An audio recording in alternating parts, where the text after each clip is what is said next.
morning, everyone. On behalf of the ISO, I'd like to welcome you to today's Interconnection Process Enhancements 2023 Track 3 Stakeholder Call to discuss the Track 3A revised straw proposal and Track 3B straw proposal, which were posted on July 9th. My name is Christina Guimera, representing ISO Stakeholder Affairs, and I will be facilitating today's meeting. Today's slide deck presentation is available on the initiative webpage. You can get to that page by going to kaiso.com, and then under the Stay Informed tab on the homepage, you'll see Policy Initiatives. If you click that link, it'll take you to our main initiative landing page where you can search for the IPE initiative webpage. And just a reminder, this meeting is being recorded and the video file will be posted to the initiative webpage for information and convenience purposes only. The recordings and any related transcription should not be reprinted without the ISO's permission. And if you need any technical assistance at any point during the meeting, please send a chat to the event producer. To ask questions during this meeting, open the participant and chat panels on the bottom right. You can raise your hand by selecting the raise hand icon at the bottom of your WebEx screen, or if you joined audio only, press *3 on your device. For everyone joining us today, please state your name and affiliation first before speaking, and you may also send comments and questions via chat to me or to all panelists. Today we're going to be discussing Track 3A modifications to TPD allocations. Following that, we're going to be taking a lunch break before discussing Track 3B intra-cluster prioritization, followed by Track 3B interim deliverability. And lastly, we're going to be wrapping up with next steps. So next, I'll be turning it over to Danielle to discuss meeting objectives and where we are in the stakeholder process. Christina. Hi, everyone. Good morning. Welcome back from our very, very brief hiatus between Track 2 and Track 3 of the Interconnection Process Enhancements Initiative. Thanks for joining us this morning. Hopefully, you all had a chance to look through the Track 3 paper, which was posted last Monday. You probably noticed when you looked at that paper that we have divided Track 3 into two tracks, two additional tracks or bonus tracks. Track 3A is in the form of a revised straw proposal, and that addresses modifications to the TPD allocation process. These are issues that we did explore and take stakeholder feedback on during Track 2 and ultimately decided those issues weren't ready for board discussion or consideration yet, and that they needed additional discussion. However, they are a little more advanced than some of the other ideas in the proposal, such as the Track 3B straw proposal items, which include the process for intra-cluster prioritization of projects with existing headroom, and also consideration of modifications to how we prioritize projects for interim deliverability. So those two Track 3B items have not been the subject of any sort of formal stakeholder process or initiative, and so we wanted to make sure that we give those issues time to be explored and to evolve through stakeholder discussion, so we put those forward in the form of a straw proposal. I do want to say that for all of these items, whether they're in Track 3A or Track 3B, we do want to hear from you, and we are at a point where we do feel like your input is going to be really valuable, and there is some flexibility to these proposals and ability to modify things to make them work for everyone. So if you have thoughts, not only thoughts and questions on the actual ideas in the proposal itself, but also additional ideas or thoughts on how we might prioritize some of these items as we move forward toward a winter Board of Governors meeting, please don't hesitate to bring those up either today or in written comments. But the meeting objectives today are really to explore everything in the Track 3 paper with an openness to see where things go in this proposal as long as we can keep them moving forward. Go to the next slide, please. And just in terms of where we are with the stakeholder policy process, we're a little bit in between, but we're still between a straw proposal and a draft final proposal, even though Track 3A is slightly ahead of Track 3B. So again, still room to make some modifications and adjust the schedule and priorities accordingly. Next slide, please. And with that, I'll hand it over to Bob Emmert, who's going to talk through some of the proposed modifications to the TPD allocation process. Thanks, Bob. All right, thank you, Danielle, and good morning, everybody. So let's move to the next slide. So as Danielle was stating, this item, the TPD allocation modification process, was brought up in track 2. And while the last time it was discussed in the paper was a draft final proposal of track 2, however, at that point, it was really more of a straw proposal. And we put it into track 2 thinking that if we got some quick agreement on it, we might be able to move forward with the rest of track 2 items.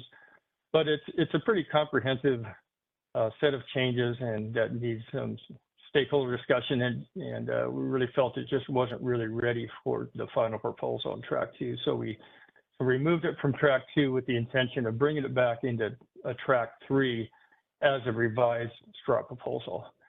And so the proposal that's in this paper was based on the proposal that was in the draft final proposal of track 2, taking the stakeholder comments that we received from that particular paper into consideration. And it also has something that's new. Part of the reason that it was on a bit of a slower track is that we wanted to see how the intake process in track 2 for cluster projects for the scoring worked out. And we wanted to be able to use the scoring information from the track 2 process to inform how we ought to have a scoring process for the TPD allocation process. We do have a scoring process existing in the BPM, but we wanted to, we knew it needed some modifications. So we wanted to have some additional information to kind of help us in that process come from the track 2 scoring process. So that is a new proposal within this paper. So next slide, please. I won't really go into the details of this, but I wanted to kind of just ground everybody on what the current TPD allocation groups and the eligibility criteria for each of these are, where we have groups A through D. And everybody should be familiar with these. If anybody does have any questions, feel free to ask questions. But rather than go through this, let's move on to the next slide. So one of the things we do whenever we have significant changes to the allocation group process, we want to rename them so that we have some legacy allocation processes and we have some new ones, and there's no confusion between the two. So we're renaming allocation groups A, B, and C to really name them after what is really the eligibility requirement for each group.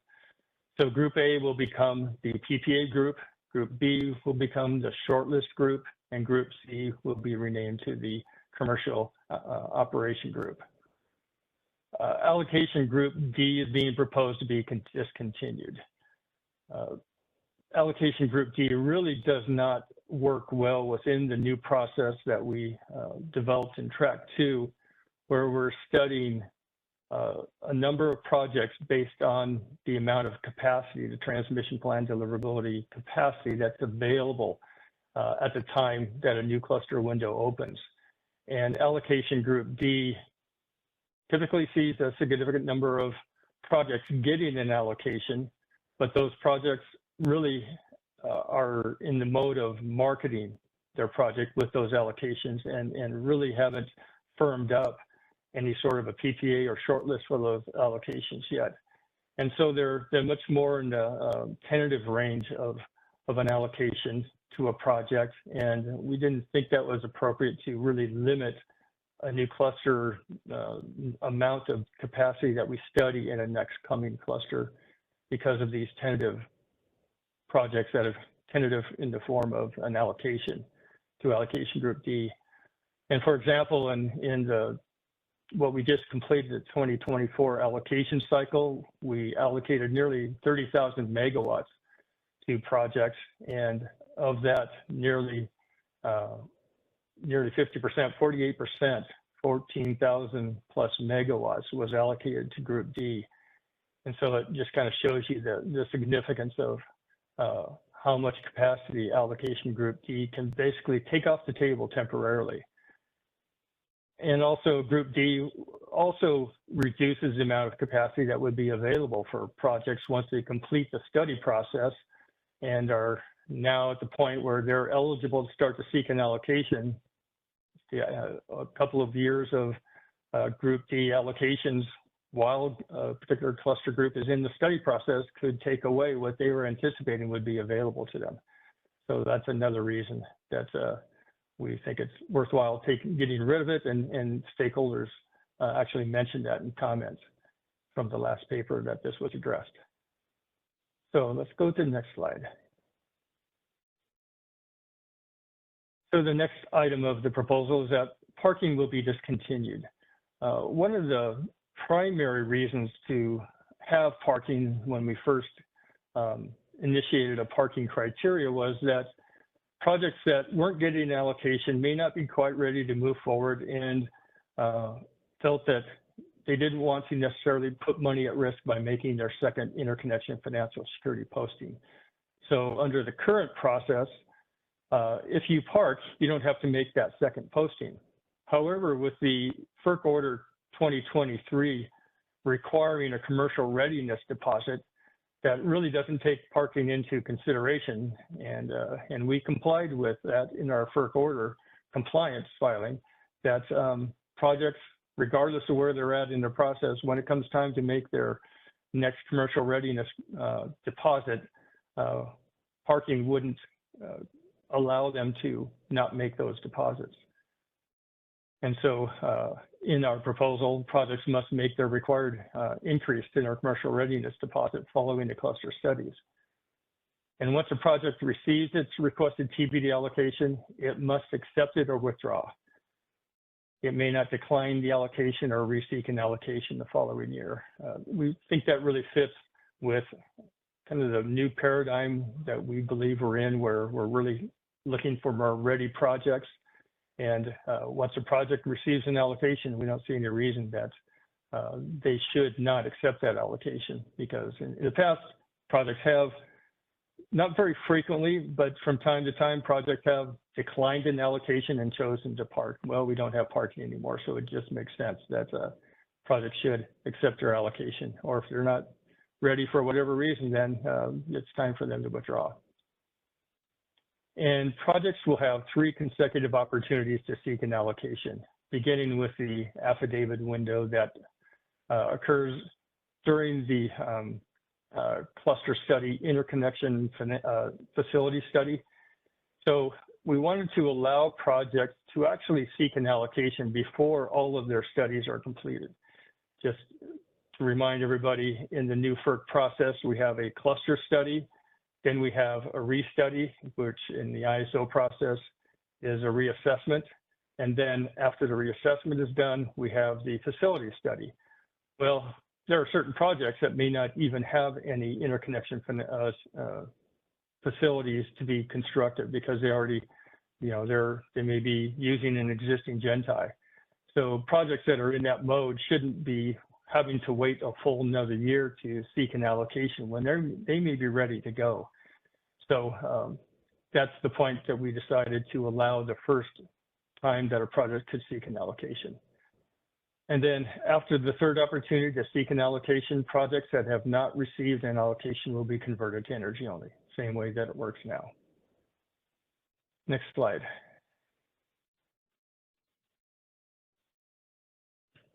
So maybe before I get into this, which is a fairly significant item, why don't we open it up for questions?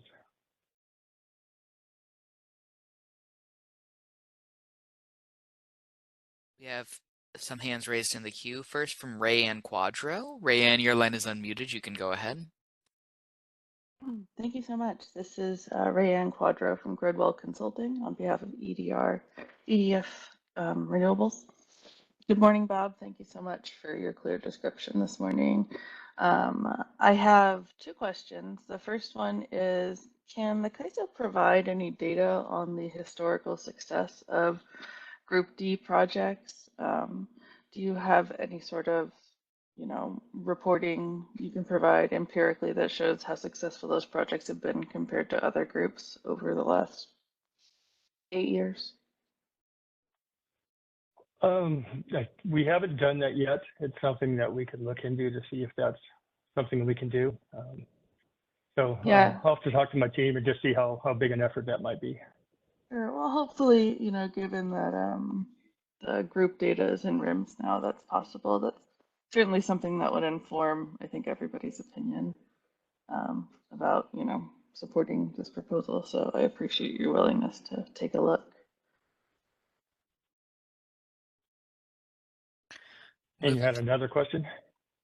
Moving to the next question. Susan Schneider, your line is unmuted. You can go ahead. Hi, Bob.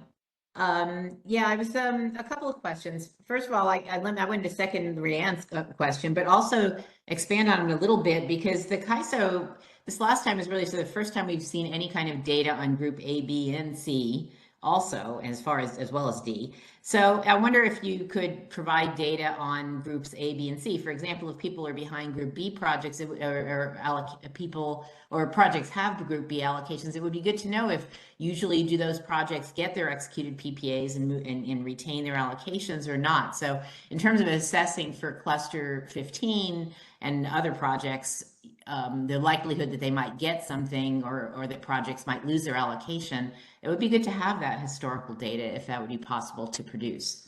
That was not my original question, but I think it is a really good idea if it's possible to get the data. The other question I had, if on slide 11, where you were talking about the ability of projects to move ahead without their facility study, excuse me. I wonder, it seems not to mesh well with the idea that the cost caps for network upgrades are not binding until after the facility study, right? Right. So, granted, they're well, within the facility study, what's getting restudied, if you will, is really a fine tuning of the facilities, interconnection facility costs. So for projects, there may be projects that either have no interconnection facilities or low cost interconnection facilities, and they feel comfortable moving forward and providing, firm pricing for a contract at that stage. Now, not everybody's going to be in that mode. So, this is something that we'd be looking to hear from everybody, what their really thoughts are on this be, because we could actually say, no, wait till all studies are done, and which, could benefit some projects, but hinder others. So it's really something we'd like to see the interconnection customers really come to what is the right point in time to provide that first opportunity. Because if you don't provide it at that point in time, they have to wait an entire another year. Yeah, no, and I get that, and we'll think about that. But my point though, it really related to the network upgrades. If the point of the facility study is to fine tune the network upgrades, well, why is the cost cap for network upgrades not binding after the first study? So it seems like you could still be surprised with network upgrades in the second study because the cost caps don't apply until after that one's done. So it would be if you went ahead and I guess if you request an allocation and then you get it, then you'd have to weigh that. But it doesn't seem to mesh well with the time that the cost caps come into play, because otherwise if the way it is today after the phase 2 study, you know what your cost caps are. It's the lower of the two, and even after the phase 1, the worst case. But here you won't know the worst case on network upgrades until after the facility study, right? Yeah, it's really the interconnection facilities that are really being fine-tuned at that point in time. So, but yeah, that is something to consider. So there are projects, there could be projects that actually have no network upgrades. And so they may say, okay, I don't need to wait for my cost cap. I'm ready to move forward. But they don't know. How do they know if they have network upgrades if nothing is binding until after the second study?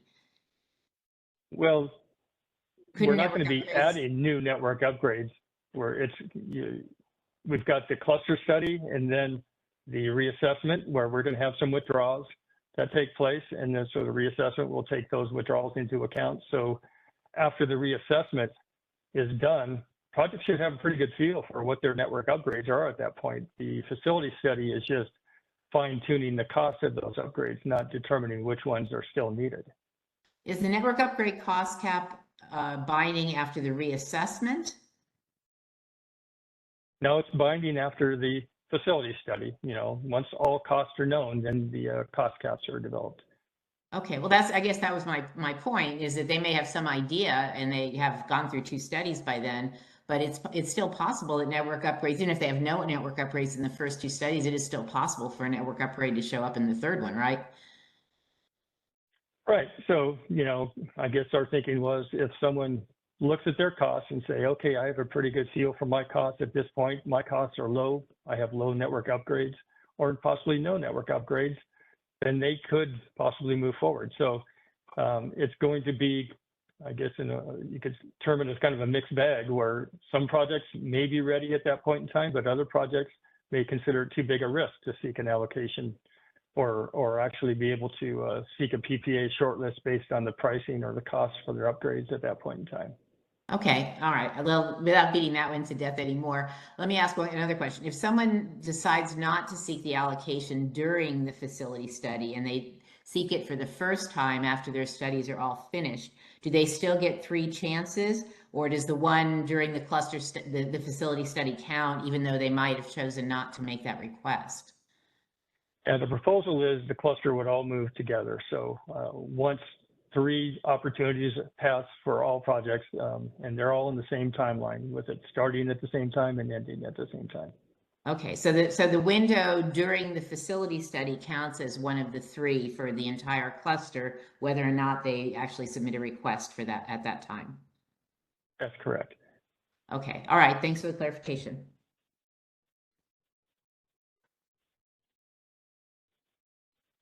Moving to the next caller in queue. Maya Habib, your line is unmuted. You can go ahead. Good morning. This is Maya Habib with Intersect Power. I noticed in the table showing the modifications to the TPD allocation scoring methodology, there's a footnote added to the regulatory approved PPA that says non-LCs. Well, excuse me. Can we hold off until we actually get to that scoring criteria to discuss this? Yes, of course. Thank you. Okay, moving to the next in queue. Useo Arbayo, your line is unmuted. You can go ahead. Good morning, Bob. This is Eusebio about EDF Renewables. On slide 11, when you say a project withdraws, is that from drawing from with the queue? Is that the intent? Yeah, let's go back to slide 11, if you would, please. So are you talking about the second sub-bullet here, where if they receive an allocation and do not accept it? Yes, that's it. Right. So yes, if they receive an allocation and choose not to accept it, then the project must withdraw from the queue. Now, we don't anticipate that happening very often, if ever, but wanted to make that clear. So just an idea here, and if for Group B allocations, it's related to shortlist. Typically, PPAs, once they're executed, you don't have a COD that's more than 5 years out, which is very uncommon if there's any out there at all. So the concern is, what if a project is allocated TPD, but the network upgrade won't be in service for 10 plus years? So you have that gap from PPA guaranteed COD, which might be 5 years out on an optimistic outlook. And then you have a network upgrade that won't get built and be in service for 10 plus years. So it's just a discussion item going forward, but just some initial thoughts on that. Thank you. Well, you all are the experts on the procurement side of things, but I would think that if someone has a network upgrade, that they're not going to be able to either get deliverability or even come online energy only for 10 years. And the PPA is requiring that the project is online sooner than that, then they shouldn't be receiving a shortlist for that. So, you know, that should be an issue that's really dealt with in the procurement side of the issue. So the expectation currently from CAISO's thinking is that you shouldn't seek to execute a PPA for any ADNUs that have 10+ year build out timeframe until they're close to 5 years out from being in service. Well, I think really the ISO would prefer that longer term contracting takes place. It may not happen very much right now, but we have been recommending that the CPUC allow at least their jurisdictional load serving entities to procure projects well in advance of their CODs. We're getting into a realm where we are seeing more longer term network upgrade requirements. And we hate to see projects being locked out of a procurement process because they're not able to procure projects except for more shorter term CODs. So we'll have to see how that plays out. But our position is we'd like to see projects be able to procure projects longer term out. So those projects actually have a PPA and are able to move forward with construction and financing and so forth, even though it may take them a significant amount of time to actually have their network upgrades completed. Okay. I'll think about that and we'll provide written comments. Thank you. Appreciate it. Moving to the next in queue, Rayanne Quadro, your line is unmuted. You can go ahead. Hi, thank you. I'm sorry I missed my second question earlier, and now I have more questions. My first question was for Bob. Bob, I understand that with a new process, you're expecting most projects that receive allocations to get substantial allocations. Is there any sort of a threshold that the CAISO has identified in terms of what a meaningful allocation is? If you have, I don't know, a 300 megawatt storage project, you certainly can't move forward with an allocation of 35 megawatts, right? So is there any sort of space for consideration in terms of that accept or withdraw approach? We haven't to this point, but I would recommend you put that in your comments, and if that might be something that would be a consideration. Okay, great. And then to build on what Seb from EDF said a moment ago, I wanted to ask if for this track 3 proposal, you were engaged with anyone at the CPUC, or if there was potentially anyone at the CPUC who are coordinating with you on this call. It sounds like, you're hoping for shifts in some industry practices, specifically that the CPUC starts doing more longer term approaches to approving procurement. And, rather than sort of changing our rules here at the CAISO, and hoping they'll change, maybe we could coordinate those efforts. Yeah. Danielle, you want to speak to that? Well, I was just going to say we are coordinating with the CPUC. I haven't done the review of the full list of participants to see if they're participating on this particular call, but we have discussed some of these changes with them, and just the broader dynamic. I think it's something that we're all, you all are raising issues that we're all trying to kind of sort our way out of.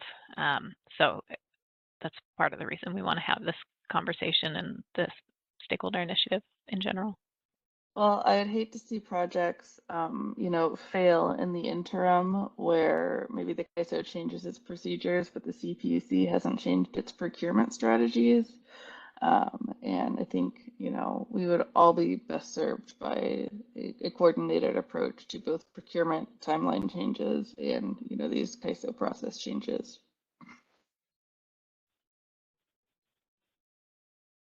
Yeah, we heard that. Thanks.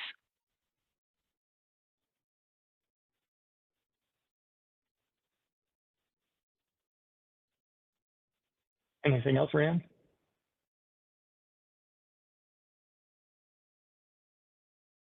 Okay, No, are there any further questions?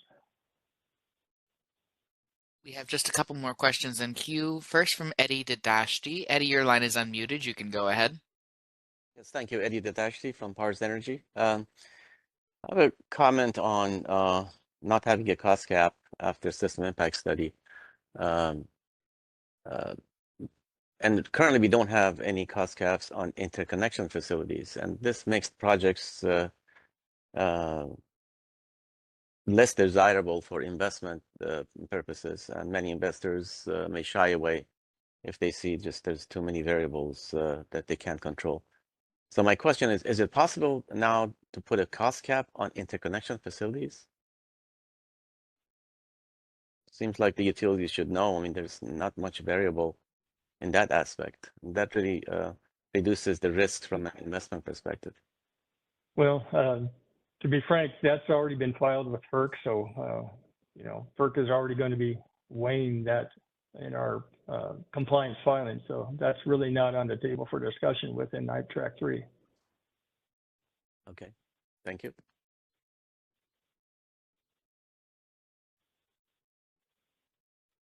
Moving to the next in queue, Caitlin, your line is unmuted. You can please go ahead. Thanks so much. This is Caitlin Leoteris on behalf of American Clean Power California. Bob, I just want to clarify the intention of this proposal that we're talking about now in Track 3A is solely to apply to Cluster 15 and beyond. Is that correct? Actually, I'll get into that. It's going to apply to earlier clusters as well. And the next slide, next couple slides will actually speak to that. Okay, I'll be interested to understand a little bit more about that. I'll tell you one of the things we've been kind of tossing around internally with our members is just whether, if most of this applies to cluster 15 and going forward, whether it really makes sense to maybe prioritize track 3A after track 3B, since 3B is going to apply to projects that are kind of in flight in cluster 14. And we still have so much uncertainty about you know, the track 2 proposal and what will happen at FERC there. So just something to contemplate. We'll put more in our comments, and looking forward to the discussion. Thanks. Okay. Well, yeah, my next slide doesn't really speak to this, but the allocation group D, if we continue to keep that in, that would impact cluster 16, which follows cluster 15. So we really were thinking that these changes were best to actually take place for the 2025 allocation cycle.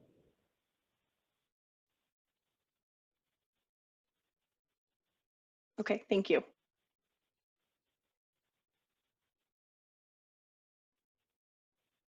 Okay, there aren't any further questions in the queue now. Okay, let's go down to slide 12. Thank you. So the next two slides, we'll talk about the proposal around energy-only allocations. And I will admit this is probably the most contentious component within the proposal. So let's just kind of go through this. So what we're proposing is that energy-only projects are only eligible to seek an allocation through the commercial allocation group, which is obviously you're in commercial operation, regardless of how they became energy only. So this will apply to all energy only projects in the queue, not only just cluster 15, but all energy only projects. And this would commence with the 2026 TPD allocation year for all projects in the queue. And that's kind of in lighter text there, just to kind of be a reminder that cluster 15 will not actually be eligible to seek an allocation under the current proposal until 2027. So this, you know, any energy-only projects in cluster 15 would be under the requirements that are in place in 2027. So within this proposal, we understand that a number of projects have been energy-only, have been marketing their projects as energy-only, with the hope that if they get a contract, they could go seek an allocation. So we didn't feel it was appropriate to instantly pull the rug out from under those projects. So what we're proposing is that energy-only projects in clusters prior to cluster 15 will have an additional opportunity during the 2025 TPD allocation year to seek an allocation in any of the three remaining allocation groups: the PPA group, the shortlist group, and the commercial operation group. And then next slide.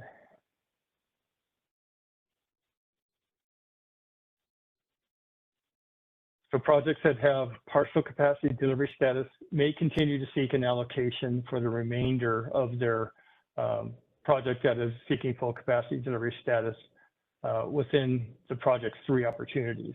One of the things here, you may notice that this FCDS has an R added to the end of it. Within the proposal, we are, this is something that we don't really feel is a tariff thing that we have to deal with, but we just are wanting to communicate to everybody that we are looking to modify the FCDS full capacity delivery status acronym by adding an R to the end of it for they've requested FCDS, or if they've actually received an allocation for it, we'll add an A at the end to FCDS-R for they have received an allocation towards their full capacity delivery status, which will make it much more easy to look at the Q report and understand what the true status of a particular project is.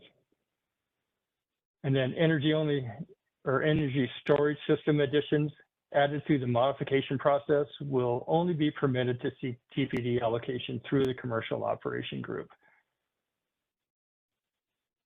Generating facilities that complete the TPD transfer that results in a portion of the project becoming energy only will only be able to seek a new allocation through the commercial operation group, excuse me, and energy only generating units in commercial operation that seek a TP allocation will be required to provide a $5,000 fee with their TPD affidavit.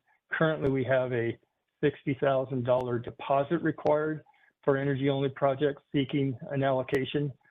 This goes towards the study that if an energy only project is seeking an allocation, we need to find out if it's truly eligible to get an allocation based on whether there are any deliverability network upgrades, typically a local deliverability network upgrade, and potentially an area deliverability network upgrade that would be required for that project to actually have full capacity delivery status, but those particular upgrades are not planned. So that's what that study is for. In our experience with this process, the $60,000 has turned out to be much higher than is really needed, since it's part of the reassessment process, and other funding mechanisms are used as well for funding the reassessment. So we're going to reduce it to a $5,000 fee.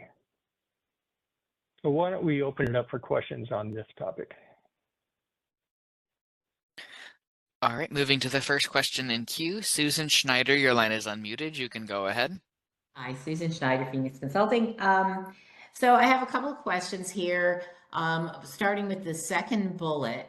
The CAISO should probably be aware that if projects have to request energy storage and then cannot ask for an as in modification, and not ask for an allocation until the capacity is actually built, and this may work, you know, then you are probably going to stop energy storage additions in their tracks, because very few, that is such a major part, that the TPD is such a major part of the value of the storage systems. I have yet to see an energy only storage contract, for example. I'm not saying they don't exist, but I haven't seen one. That you are probably going to be stopping these any energy storage additions in this way, probably in their tracks. And I think that should be something you should think about very seriously. You may feel there's enough already in the queue or whatever, but if you think that this is a beneficial thing for people to do, you might want to rethink this particular thing. I think it's also giving a little bit of a perverse incentive for people to add a lot of storage now, sort of like what you had when you had the batch MMA process, because this will be their last opportunity to go into the 2025 TPD allocation and request a storage addition and a TPD allocation for it. So, you know, I guess that sort of goes both ways. Then after that, you probably won't get any requests for this. Before that, you might get inundated with them. So it's probably something to keep in mind just on that. Yeah, so let me just speak to that a bit, Sure. if you would. And what our thinking is that, you know, initially we allowed storage additions to go through the MMA process, where they were the only type of addition that really could go through the MMA process and then, you know, work towards an allocation and so forth. We wanted to provide an incentive for energy only or for energy storage projects. And now we're in a position where we have a significant amount in commercial operation, and the queue is jammed with energy only projects. It's by and large the largest technology type within the queue at this point in time. So, you know, definitely be looking to get stakeholder feedback on this, whether it's really appropriate to continue kind of giving energy storage projects a bit of a shortcut through this process versus new projects that are coming through the queue. So it's really kind of a question, should they have this additional avenue, which is really kind of a shortcut avenue to come online versus other new projects? Should those you know, projects be able to kind of leapfrog ahead of them? Right, and I'm not, yeah, I'm not making a judgment either way. I'm just pointing out that that's probably what will happen if you know, after the next TPD allocation process. But you might end up with a heck of a lot more storage with your for MMA requests between now and the next allocation process, because that is going to be their last chance to really do that. So again, it's sort of 6 of one, half a dozen of the other, or two sides. I don't know what you want to call it metaphor wise, but you know, you might end up with a lot of MMA requests in the next couple of months, assuming this is moving forward this way. So something to keep in mind to add more storage. So maybe that would make up for the fact that you won't get many afterwards. I don't know, but it's just again, it's something to think about, not necessarily pointing out which way the right decision would be. And then I just had one more comment on the TPD transfer. So I was trying to mesh this together with the requirements in track 2 for TPD transfers, where a project that transfers its allocation to another project has to either downsize or relieve the queue or come up with an energy only PPA. So this would be a project that apparently has an energy only PPA, because that's the only way they could stay in the queue after they've done this transfer. And you're saying once they do that, then they would only be able to seek an allocation through the commercial operation group. Am I tying the two things together properly here? Yes, I think so. Okay. All right. Thanks for that clarification. Moving to the next question in queue, Bridget Sparks, your line is unmuted. You can go ahead. Great, thank you. This is Bridget Sparks with AES. Just want to confirm y'all can hear me. I'm sorry, Bridget, I could barely hear you. Okay, can you hear me now? Yes, thank you. Okay, I'll try to talk close to the mic. So again, this is Bridget Sparks with AES. I just have more of a kind of philosophical question with these changes, especially for energy only. So one concern we have is by restricting energy only projects to group C, even if they are able to show that they're shortlisted or have a PPA, you know, I think in part these changes are, you know, CAISO's attempt to make sure that the most ready projects, you know, get access to TPD, which is obviously this very scarce resource. And so I think we're all trying to figure out like how to identify those ready projects to get, you know, make sure that we're making best use of system capacity. So my question is it seems like, you know, stuff that's reached COD, if they have a PPA, why would we not let them be group A? Because they've already gotten through permitting, they're already constructed. And so if we're working for a project that's guaranteed use of that headroom, you know, it seems to me that, you know, commercial stuff that's already COD'd is the best marker of the most ready project because they're already built. So I guess just kind of thoughts there around, you know, if something is commercially operational, why is it group C? Why is it not ranked higher? So just kind of some thoughts, just interested to hear kind of your feedback there on that. You know, if stuff's already built, why is that not first in line? And any, you know, pros and cons you can see there. So just kind of curious about your thoughts. Yeah. So the one that comes to mind is the fact that, this very last bullet speaks to the study that we have to do to determine whether an energy-only project is able to come online because there are no new deliverability network upgrades needed, or I shouldn't say come online, actually become deliverable.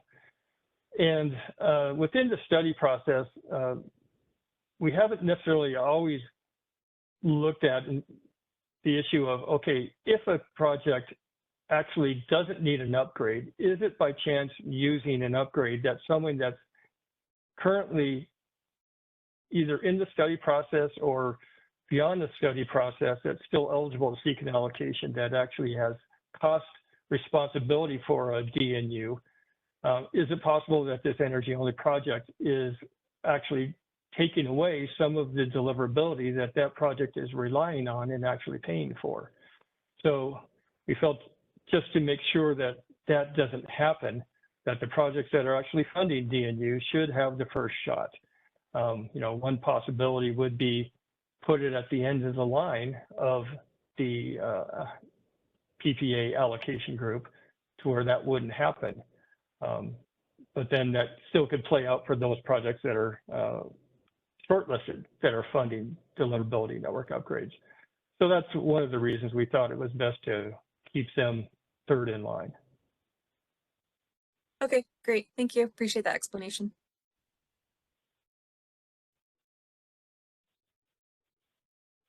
Moving to the next question in queue. Rayanne Quadro, your line is unmuted. You can go ahead. Thank you so much.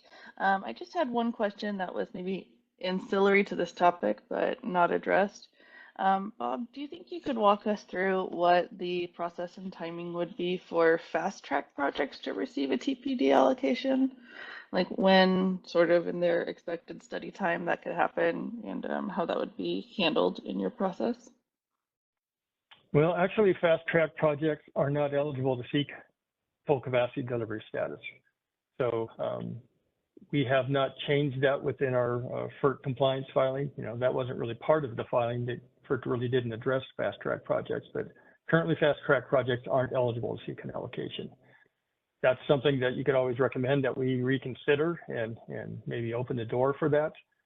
But at this point in time, that's not part of the proposal and that's not our tariff. Yeah, I think it is something I'm going to think about making comments on. The whole point of fast track is to get these little incremental gains where they're quick and easy, and it seems that our electrification goals would support a proposal like that. So you can expect to be seeing those comments. Thank you.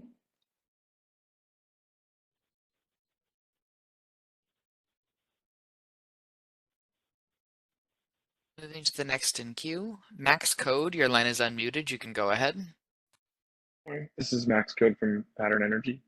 I understand how there's 3 opportunities to pursue TPD during the interconnection process, and then you convert to energy only if you don't receive it. Is there any limit to times that you could apply post COD for TPD, and would that change?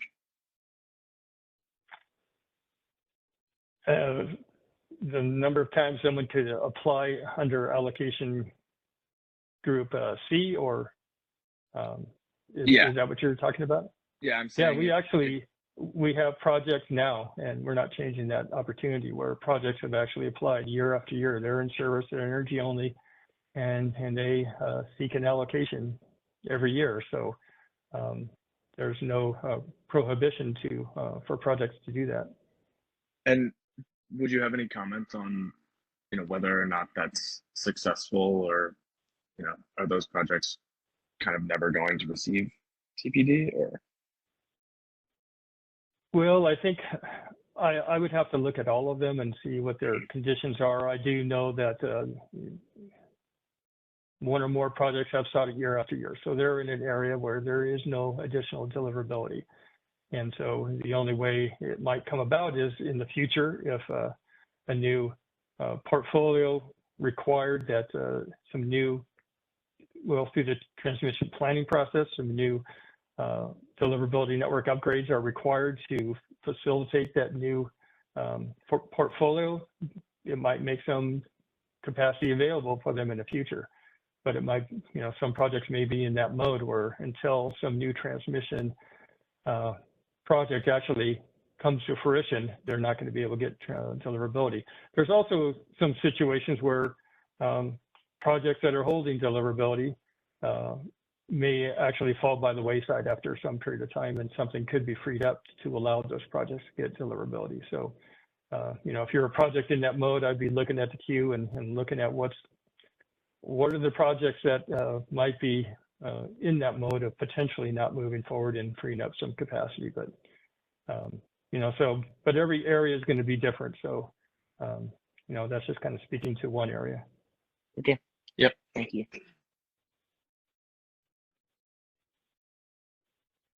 Moving to the next in queue, Songjae Zhu, your line is unmuted. You can go ahead.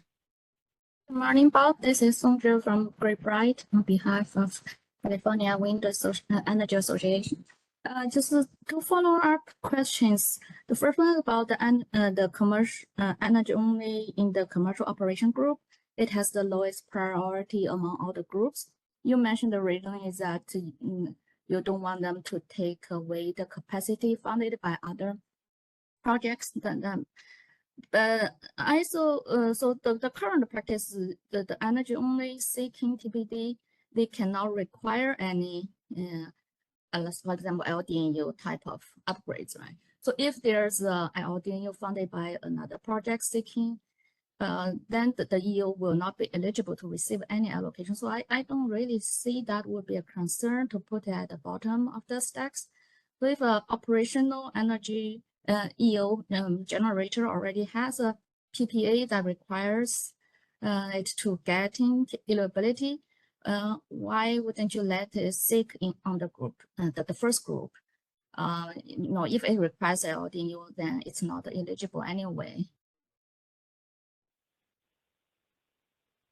Well, I think I stated my position. If you feel that there is an opportunity to look at it differently, please provide that in your comments. Okay, thanks. Now, for fast track, the current rule doesn't allow it to seek deliverability at all. So, but based on this proposal, once it's operational, it can, right? No, they can't ever. That's even after written it's into the tariff at this point in time. Even after they're in operation. Under this new proposal, you said doesn't matter how it becomes energy only, everything is eligible, right? Well, no.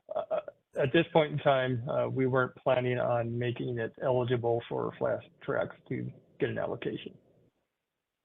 Okay, I see. So on the page 12, when you see all projects in the queue, it doesn't include fast track. Yeah, I guess that's one footnote we probably should have provided, is that fast tracks aren't eligible. Okay, thank you. That's all. Moving to the next in queue, Eddie Dadashti, your line is unmuted. You can go ahead.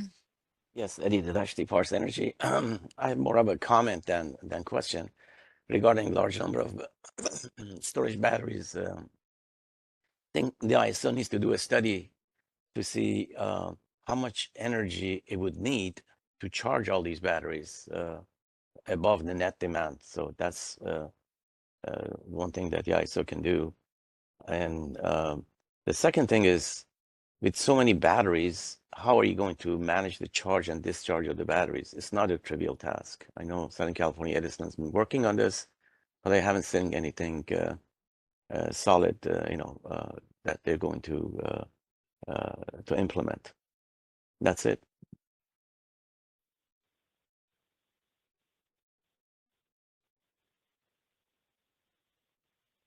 Are there any other questions in queue?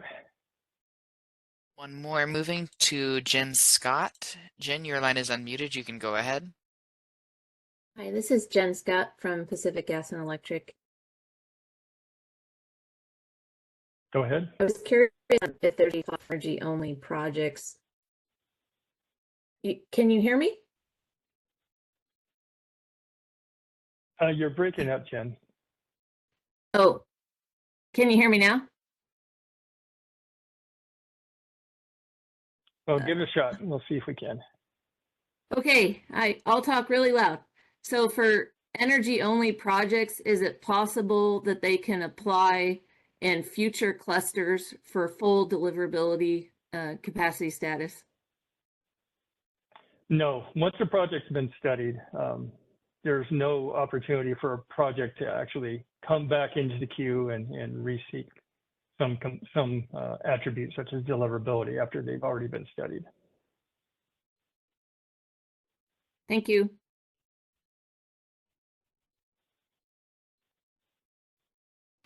And we did have one more in the chat from Aftab. Aftab, I'm going to unmute you so you can ask your question. Hi, Bob. This is Aftab Alam from SB Energy. Can you hear me? Yes. Thanks, Bob. So just a clarification on slide 13, the first bullet there. So those 3 additional opportunities are for projects that would end up with a partial capacity deliverability status, right? Would it also be eligible? Would projects that don't get an allocation also be eligible for 3 additional opportunities? Well, you know, this is kind of a clarification that projects that get a partial allocation, the remainder of their project is still eligible to seek an allocation for the remainder of their project. So all project capacity that has been studied for full capacity delivery status is eligible to seek an allocation through the 3 opportunities. Okay, so if you don't get an allocation, if you don't get any allocation, then you're converted to energy only immediately, right? Well, after 3 opportunities. Okay, so you do get 3. Okay. Everybody gets 3 opportunities. Okay.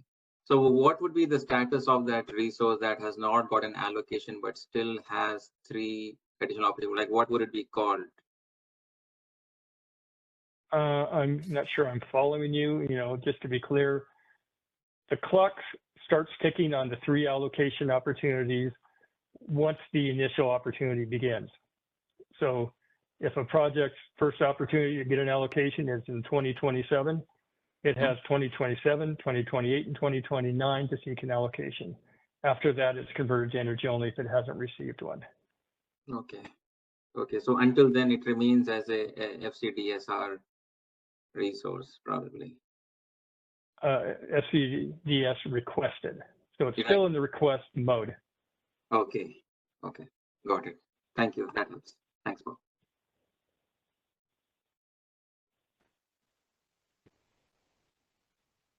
And Max Code put his hand back up in the queue. Max, your line is unmuted. You can go ahead.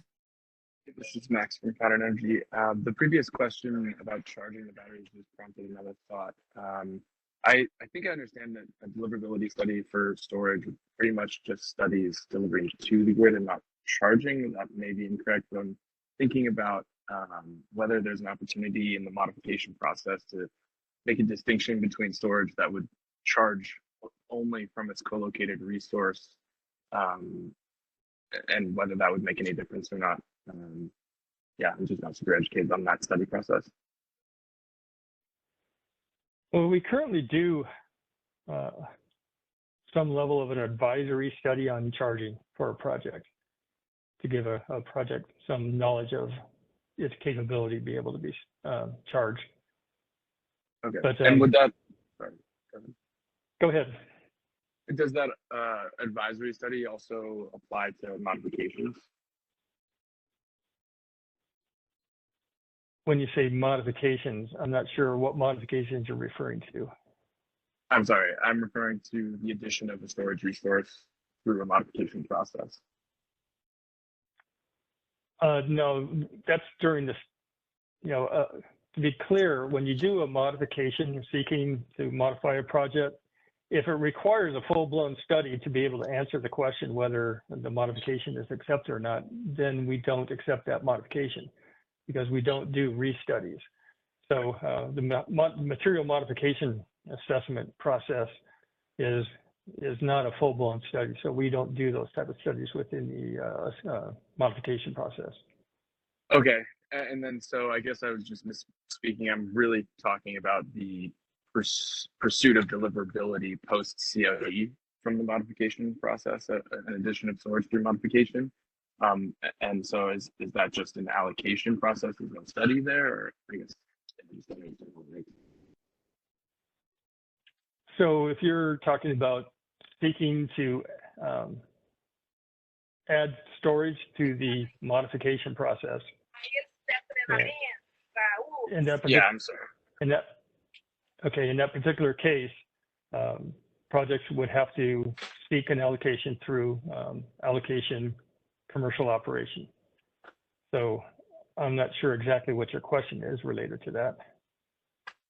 Yeah, so I'm just trying to understand if there would potentially be a distinction in that allocation process between storage resources that have been added and, you know, are co-located and so may not be charging from the grid, just delivering to the grid, if there's a way to make a distinction in resources there and potentially, you know, allow an avenue for storage resource to be allocated deliverability if it's not going to have that added steps of charging from.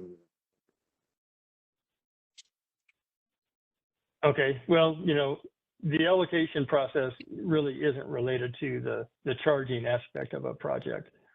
So it's really, because you're talking about the operational mode when it's in discharge mode. Right. And okay. And the charging mode is really separate and could be quite different from one project to another. Okay. And that's, okay, all understood. Thank you. Okay. And we have one more in the queue from Eddie Dadashti. Eddie, your line is unmuted. You can go ahead. Thank you. Sorry, my microphone had come off, so let me restate my question. I have more of a comment than question, and that's regarding the large number of storage battery projects in the queue. I think one of the issues is, does ISO have enough capacity to charge all these batteries? Eddie, we did hear those comments before. Oh, you did? And, oh, okay. Yeah, and yeah, I'd have to rely on the engineering team to describe what type of studies they've done. I know that they do studies in local areas to determine if a battery energy storage or any storage system could actually have the capability to charge within that local area and not have to rely on the transmission that's limited to charge them. So, you know, we do that in those areas. I don't know if we've done what type of additional studies we may have done on a system-wide basis to know how much storage we actually can handle. I think we have done those studies, but I can't speak to them. Okay, that's fair.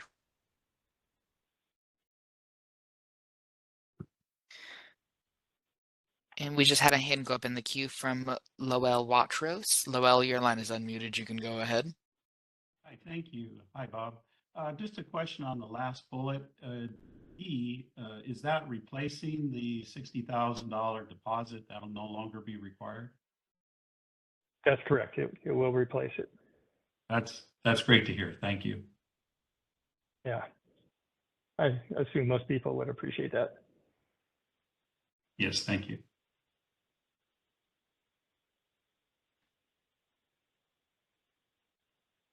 All right, are we ready to move to the next slide?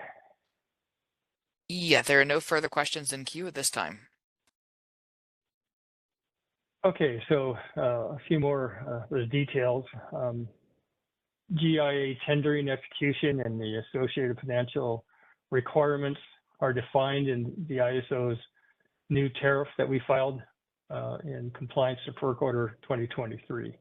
So, so that's defines now all the financial requirements, and they're decoupled from the TPD allocation process.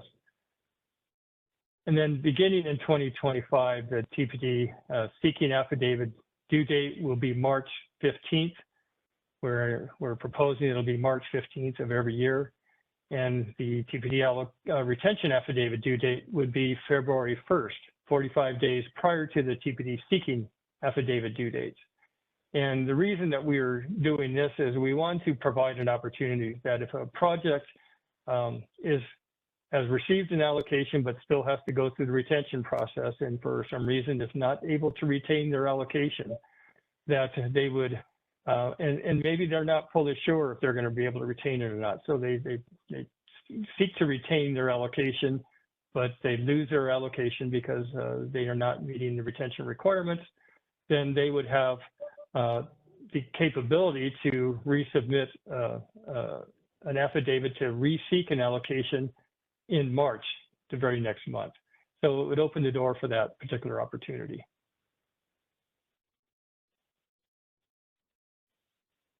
And then affidavits and substantiating documentation that are required within the seeking and retention affidavits, that all of those documents are due by the due dates for those particular affidavits.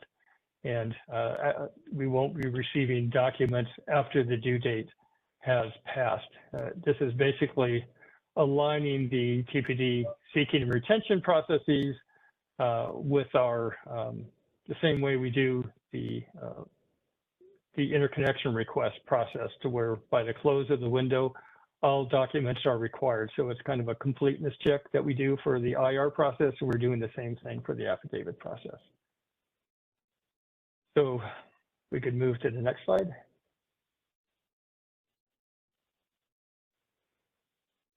So we knew that we really wanted to make the scoring process for the TPD allocation process more robust. And so this particular slide shows the table that is in the BPM. That's where the actual scoring point system is laid out. And within that, we have added a new column, which is something that came out of the intake process, the scoring process for intake of interconnection requests, that we've added the expansion of a generating facility into the scoring process, to where this pretty much aligns with that scoring criteria, where the first lowest scoring is where the expansion is the project is part of an expansion of a generating facility that is under construction. That gives you 3 points. The next item up is gets you 5 points if you're an operating facility. And then if the project actually has a demonstrated capacity on its gen-tie to accommodate the new project, whether it's in construction or in operation, it can get a total of 7 points. And related to, someone brought up the issue earlier, we were toying with actually getting rid of the power purchase agreement item, the 5-point item where it has regulatory approved PPA. We decided to go ahead and keep that, but we decided it was probably not appropriate to allow non-loan serving entities that don't have the same regulatory approval process to claim that. So that 5-point item for a regulatory approved PPA would not be eligible to seek that in the scoring process.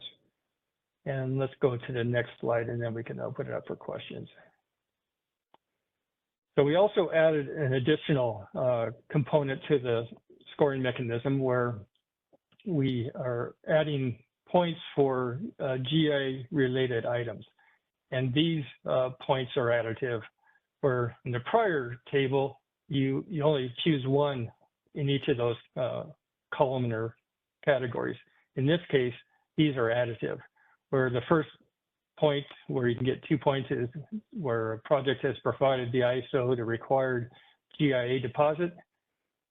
The next one down, you can get 2 additional points for a total of 4 if you have provided the PTO has received written authorization to proceed with construction of the interconnection or the network upgrades and interconnection facilities associated with the project.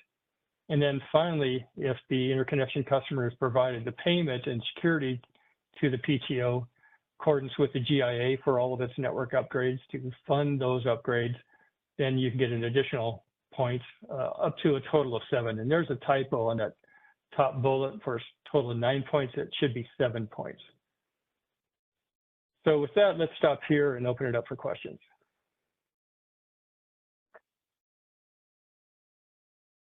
Moving to the first question in queue, Susan Schneider, your line is unmuted. You can go ahead. Hi, Susan Schneider, Phoenix Consulting. I have a few questions. First, on the February 1st versus March 15th TPD affidavits, I'm still a little confused about this. I know we just spoke with this earlier about this.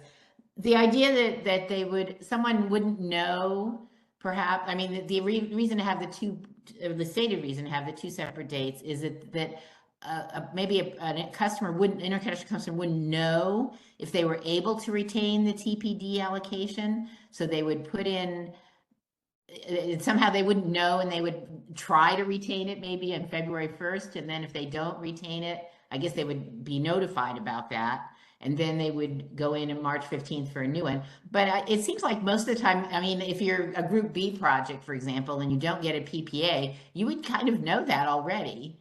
So I don't, it's hard to know, or if you were Group D, if you got an earlier Group D allocation and you are not shortlisted or in active negotiation, that you would actually know that. So I'm wondering the ration, and this isn't something new. This is something that, you know, has been there for forever. So if a project isn't going to retain it, they just come in and ask for a new one. So I guess I'm wondering why you felt it was necessary to separate those things, or do people seem confused about whether they would retain their allocations?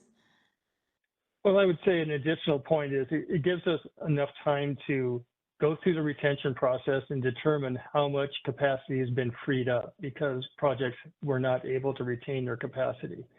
So it gives us more time to be able to determine that, so that when we go into the study to determine what projects seek an allocation are actually able to get one, that information is known ahead of that process. So that was another reason. Okay, I was gonna say, don't you know today when someone comes in and asks for a new allocation, that's pretty obvious that they haven't retained their old one? Or if they don't come in, it means they aren't even asking for a new one. But don't you have to make that determination today, even though all the affidavits are due at the same time? Well, sometimes within the affidavit, the validation process can take some time, and it could get to the point where not all information is ready or available when we want to start the study. So this kind of just helps ensure that we have all the correct information of how much TPD has actually been released through the retention process. Okay. But, you know, feel free to provide comments on this if you think that the benefits of that are not outweighed by the extra time, as I think where you're headed is you'd like to have projects have more time to actually be able to secure that PPA or that shortlist before they're required to submit their affidavit. Yeah, that's kind of was my next point. That is where I was heading, because I think most of the discussions we've had up to now, and no commitments from anybody, was possibly a March affidavit due date. If you slipped all of this a month and had like March 1st and then April 15th, would that cause you any heartburn? It kind of becomes a workload issue. We want to try to get this allocation studies done so that they don't overlap the cluster study process. So, you know, that's part of it. We also are timing this to where it fits in well with the integration of the transmission planning process with the interconnection process, to where when the information comes out of the board approving the transmission plan projects, that information then can fold into the study process as well, of what amount of capacity is going to be available to allocate based on these new transmission plan or transmission upgrades that come out of the plan. So if you stick to these dates and then the transmission plan comes out in May, is that any new upgrades going to be from that plan going to be included in this next allocation process? Yes. That's the way it was designed. Yes. Okay. Okay. All right. Because normally I think it's just from the time before, but you're saying if actually for the current process that's going on at the same time, you would be able to incorporate those upgrades as well in the TPD allocation. That's correct. Okay. That is a good reason for possibly going a little earlier. So that makes sense. Okay. Let me ask a question about on slide 15. A couple of things. First of all, everything in this table only applies to Group A and B, right? Or what we now call Group A and B? Yes, that's correct. Okay, and so that was a little unclear from the proposal, because you've got two different columns in here for the A and B. So it was actually there's one more slide I should have gone through. So okay, well, I'm going to get Okay, but it Okay. should be clear, I think, when you do this, that this is only for A and B. And also then. That's correct. Okay. And then on the other slide also, the modifications and the additional points that are cumulative on the next page, those are also just for A and B, right? That's correct. In fact, why don't we go down to slide 17? I got one more question before you leave this table, though. Okay. Okay. Go back to 15, if you don't mind. I'm sorry. The regulator approved PPA. I think what this used to be was has a regulator approved PPA or a regulatory approval is not required. Okay, so I think even for a contract with an LSE, it's possible that a regulatory approval might not be required. And I think that's what I kind of remember in my back of my mind, that's what this used to say. And then it does seem like if regulatory approval is not required for a non-LSE, why would you not let them have these points? Well, they get the 3 points. So the question is, maybe do we even want to continue with this 5-point item for regulatory approved? They're not eligible for the next one. Excuse me. Can't get the 3 points. Oh, excuse me. Yes, you're right. You're right. Okay. So it does seem like if they're able to move ahead with a PPA and don't even have to ask anyone else for approval, that would be a good sign of readiness, you would think, for a project to be able to move ahead rather than have to wait around for months and months for regulatory approval sometimes, right? Well, potentially, I would say put that in your comments, but a project that actually has gone through that extra step in time that actually has gotten regulatory approval, we felt might deserve additional points.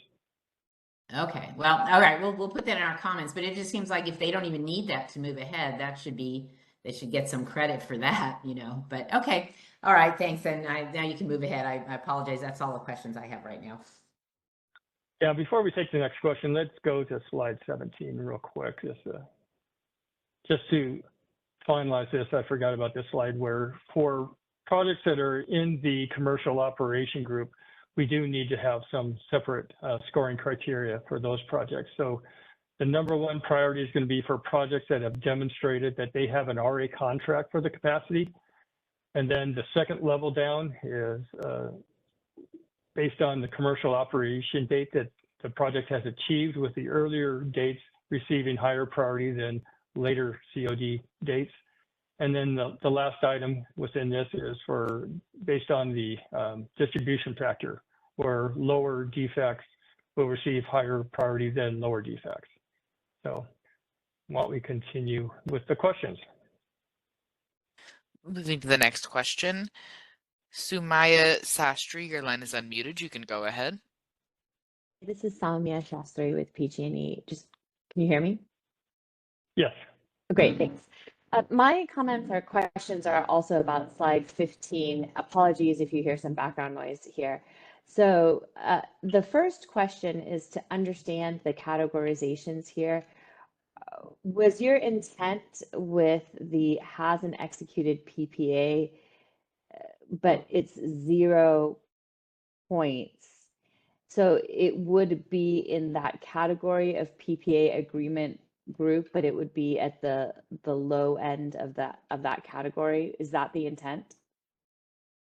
Well, the idea is that just the threshold criteria to get into category, what used to be A, now the PPA categories, you have to have a PPA. So why give points to a project that is just meeting the threshold criteria? So we were kind of in the mode of trying to determine, is there some additional ways to get some disaggregation of projects that are in that category to give some priority to those projects, and we weren't really coming up with any great ideas. So if anybody has ideas of some scoring criteria within the PPA group to help us to have some differentiation, we would like to hear those. So when we were considering this has a regulatory approved PPA of throwing it out, it's like, well, gosh, that is a differentiator. So maybe we ought to keep that in. So that's our thinking there. I appreciate that. So we will think about this. Now, when you mean regulatory approved PPA, I think to something Susan just spoke about, I'm a little bit concerned if that means, so for example, for just the IOUs, if that means the CPUC, there is a significant amount of time associated with that, which may not be associated with, both to put the filings together and then to get the response back, which other non-IOUs may not face. So when you say regulatory approved, having this highest points, ability to get the highest number of points, whom were you considering in the category of a regulator? We would define it as the local regulatory authority, which in your case would be the CPUC. In other cases, there could be a board, for a municipality, it could be a city council, those type of things. So different entities have different types of local regulatory authorities, but that's what our thinking was there. So for then the LRA for a CCA is the CPUC. So is that what you were thinking there as well? Yes. Okay, thank you.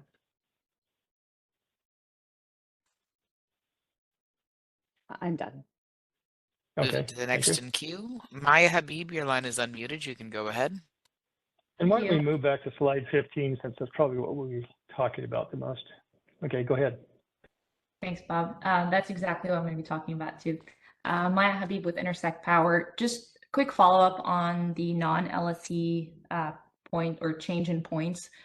This seems to be disadvantaging non-LSE PPAs as compared to LSE PPAs. Can you clarify the reasoning behind it and what seems to be the problem that CAISO is aiming to resolve by doing so? Well, we really believe that projects that are being procured by load-serving entities that have RA requirements really ought to have the highest priority.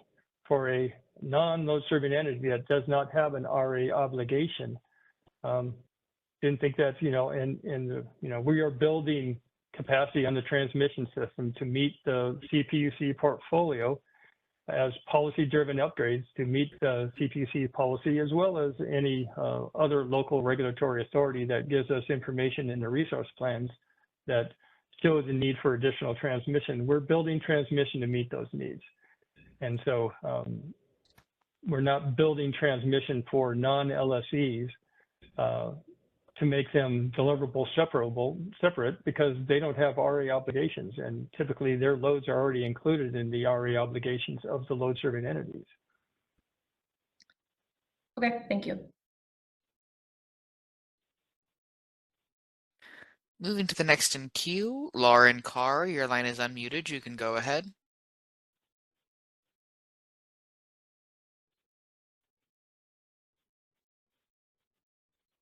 Lauren Carr, your line is unmuted. You might be double muted on your headset. Hi, let me try again. This is Lauren Carr from CalCCA. Can you hear me okay? Yep, we can hear you. Okay, good. I just also wanted to comment on the category of regulatory approved PPA. The definition may be problematic for CCAs if it's defined as the LRA as the approving entity, and that's the CPUC. CCA PPAs are approved by their boards, so it may be something that needs to be expanded for it to apply to all LSEs equally. Their boards are the ones that approve their PPAs, so defining it as the CPUC or just the LRA may be an issue there. Okay, well, please put that in your comments. I will say that if this starts to become something that becomes a bit too complicated, we probably would be in a mode of actually removing it rather than trying to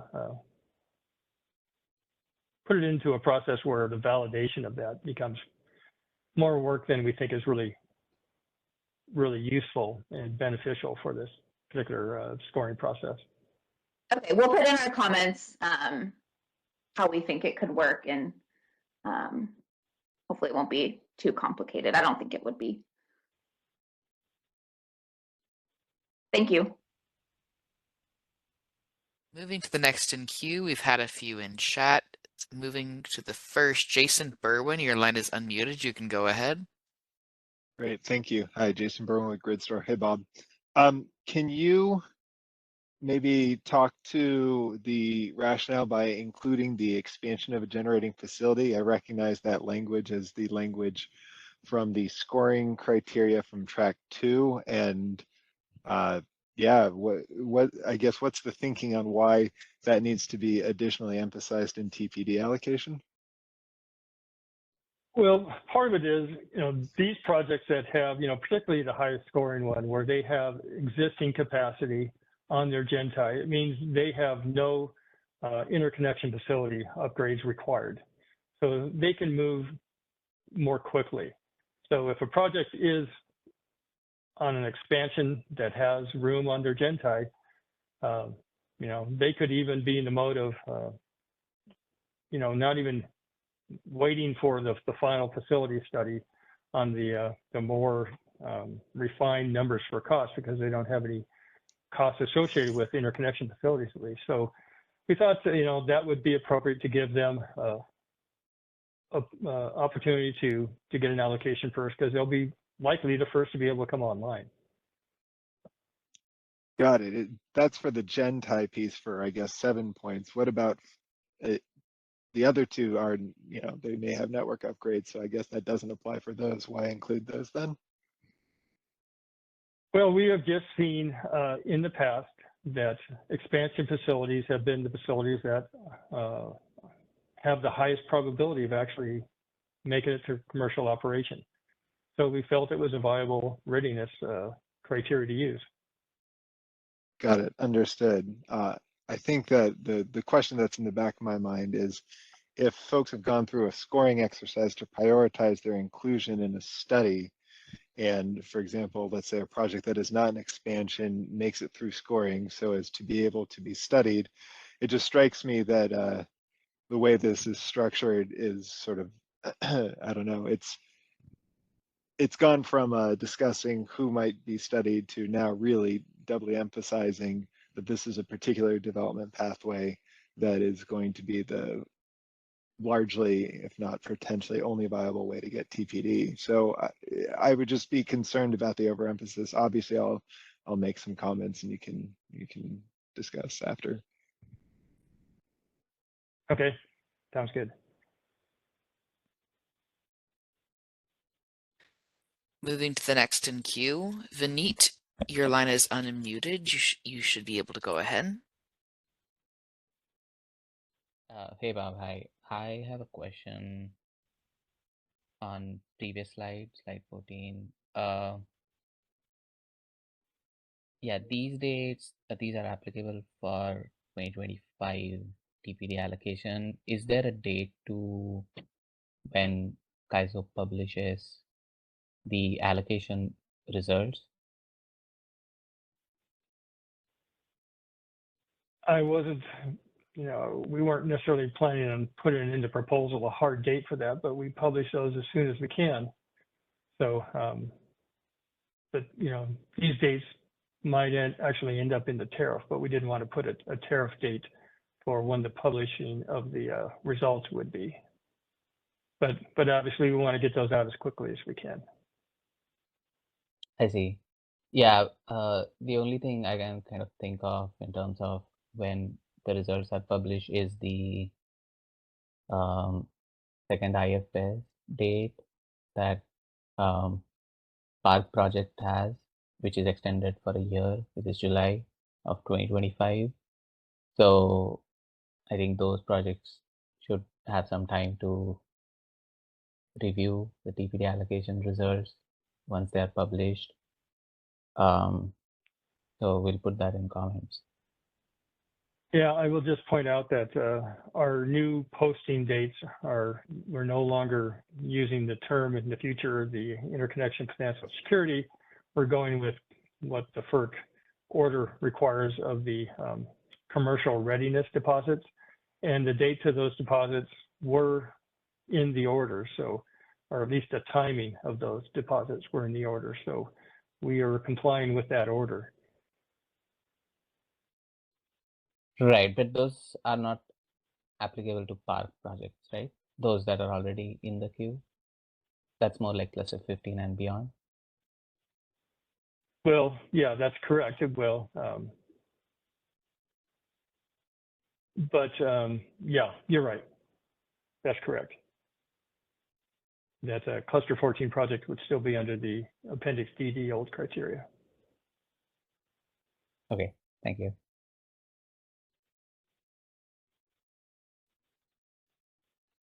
With that, there are no further questions in the queue. Okay, let's move down to, I believe, slide, is it 18? Okay, for long lead time resources, just to couch this issue, we wanted to talk about it since it's something that is on everybody's mind to some extent, at least. We aren't proposing any tariff changes for this particular item. We already have within the tariff the capability to reserve capacity for long lead time items. So the criteria within tariff section 8.9.1, both in the GIDAP, which is Appendix DD, and our new RIS, which is a Resource Interconnection Standard Tariff, which is Appendix KK. Within that, there are items B and C, which allow the ISO to reserve transmission plan deliverability capacity for resources outside of the ISO that are being imported into the ISO, and for resources internal to the ISO that are designated as resource technologies and in locations that are needed to meet state policy goals. So we are able to reserve capacity that is designed to meet the state policy goals and not allow other type of technologies to receive allocations for those specific upgrades that were designed for those allocations, or potentially capacity that isn't new capacity, but is needed to meet the portfolio requirements. So it allows reserving capacity, existing capacity, and capacity from specific transmission plan projects that upgrades that are intended to support resources that meet the specific CPUC and local regulatory authority resource requirements. And currently, those resource types that are included are offshore or out-of-state wind, offshore wind, and geothermal. So let's move to the next slide. So within this process, we have kind of wanted to incentivize projects to come into the queue when there's a realistic ability to secure a PPA or be shortlisted before a project would have to be converted to energy only. So if there's a TPP upgrade that's needed for a project and you know you're going to need that and it's not going to be online for 10, 12 years, we want to incent projects not to be coming into the queue, go through their process of their 3 opportunities to seek an allocation and being converted to energy only. Those projects are really coming into the process too soon. So we're trying to incent that behavior within the interconnection request process. We also know, though, that there are some issues for long lead time resources, such as offshore wind projects, that may need to get into the queue sooner than maybe under the current situation. They have realistic opportunities to procure for procurement of their resources. And there is a decision on the CPUC's IRP docket on long lead time procurement that is expected in August. And so we'll be watching that, and we'll review the CPUC ruling when it becomes available to determine if it provides any relevant guidance to further TPD allocation modifications for long lead time resources. So at this point, we've grappled with the issue and thought about some things, but we thought it was really best to see what the CPUC comes out in this ruling to see what sort of guidance it gives us. We recognize that we can't fix everything within the interconnection procedures. There are other dynamics going on in the overall interconnection realm that need to play out as well in ways that hopefully will mesh well with our process. So we're hoping the CPUC will provide some guidance that will help us in this manner. So I believe that's my last slide. Can we go to the next slide just to check? Yes, that's my last slide. So are there any questions at this point before we move to the next topic? First in the queue is Caitlin. Caitlin, your line is unmuted. You can go ahead. Thanks, Caitlin Leoteris again on behalf of ACP California. Thanks, Bob, for that. I just want to reiterate a request that we made back in when this item was previewed in track 2, and that is for some documentation and transparency around the reservation of capacity. Appreciate the CAISO clarifying you already have the existing tariff authority to do this. I think it'd just be helpful for everyone to understand when that's taking place and how. So just reiterating that request, and you'll see it in our comments as well. Okay, if you could maybe provide a little bit more specific information of what you're really looking for, so we can really understand what you're thinking would be helpful. Okay, we'll try to do that. I think just at a high level, it'd be useful to understand in what areas and when CAISO is reserving deliverability for resource types in accordance with the tariff language. So we'll try to provide some more detail. Okay, thank you. Moving to the next question, Jenny Mueller, your line is unmuted. You can go ahead.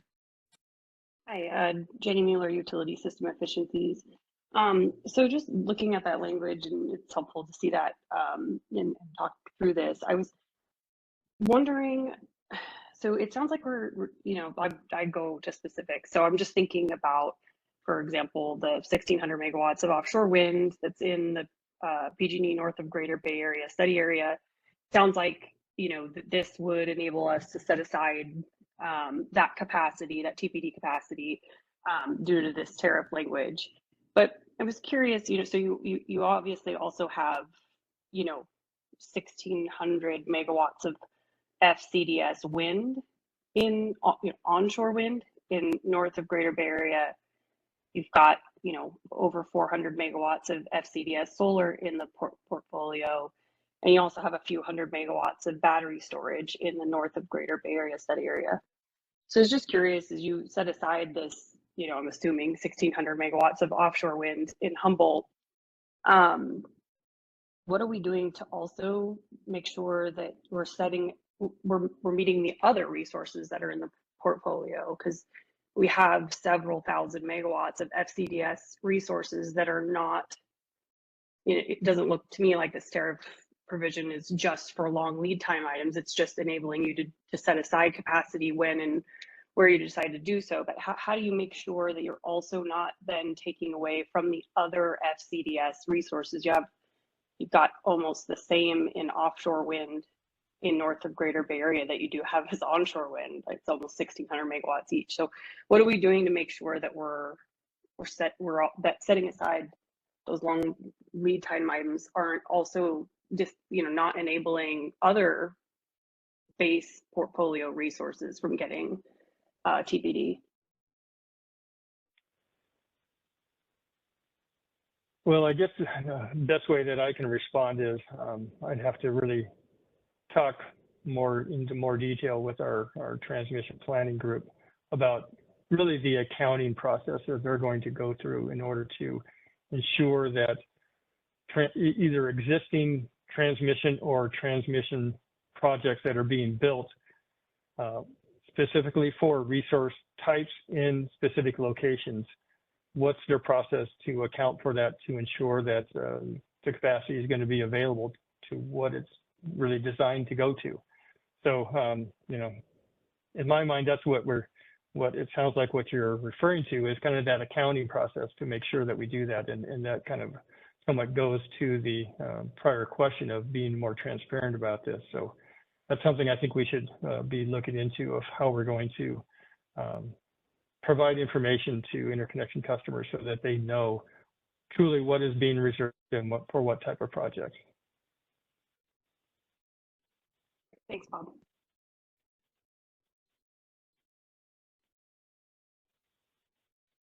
Moving to the next in queue, Nancy Rader has a couple questions in chat and has also raised her hand. Nancy, your line is unmuted. You can go ahead. Hi, good morning. The first question is, the SPRAC proposal indicates that the PUC hasn't yet defined what long lead time resources are, and notes that the issue is being discussed in the context of what resources should be centrally procured. In that proceeding, the PUC didn't really express whether the long lead time designation for central procurement is also appropriate for reserving transmission capacity. So we haven't had that conversation. Are you assuming that resources that require central procurement also require capacity reservation and are the only resources that need capacity reservation? No, the issue around the central procurement entity topic is timing of when those type of resources might begin to be procured. Under the current process, it's hard to envision that anybody's going to be procuring resources that have, potential commercial operation dates longer than 10 years out. And so within our TPD allocation process, it just doesn't fit well for those projects that if they need to be studied because they've maybe got their Bureau of Ocean Energy Management lease and they want to start moving forward and they want to have their studies to know what additional network upgrades are going to be required for their projects. But if they only have those 3 opportunities seeking allocation before they get converted to energy only, and there's no realistic opportunity for them to actually get a PPA within that time frame, then the process just isn't working for them. So we were considering some things to allow those particular long lead time projects that are in the portfolio to be able to actually get to the deliverability that's being designed for them.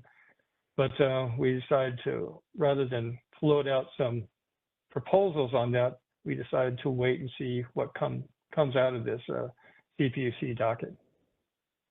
So you're assuming that the central procurement entity will procure relatively soon? Well, we're not assuming anything. We think it's a possibility, and it could actually then provide some guidance on how we would proceed on our end. If it turns out nothing's decided and central procurement entity isn't given authority to do any procurement for some time, then maybe we need to do something on our end.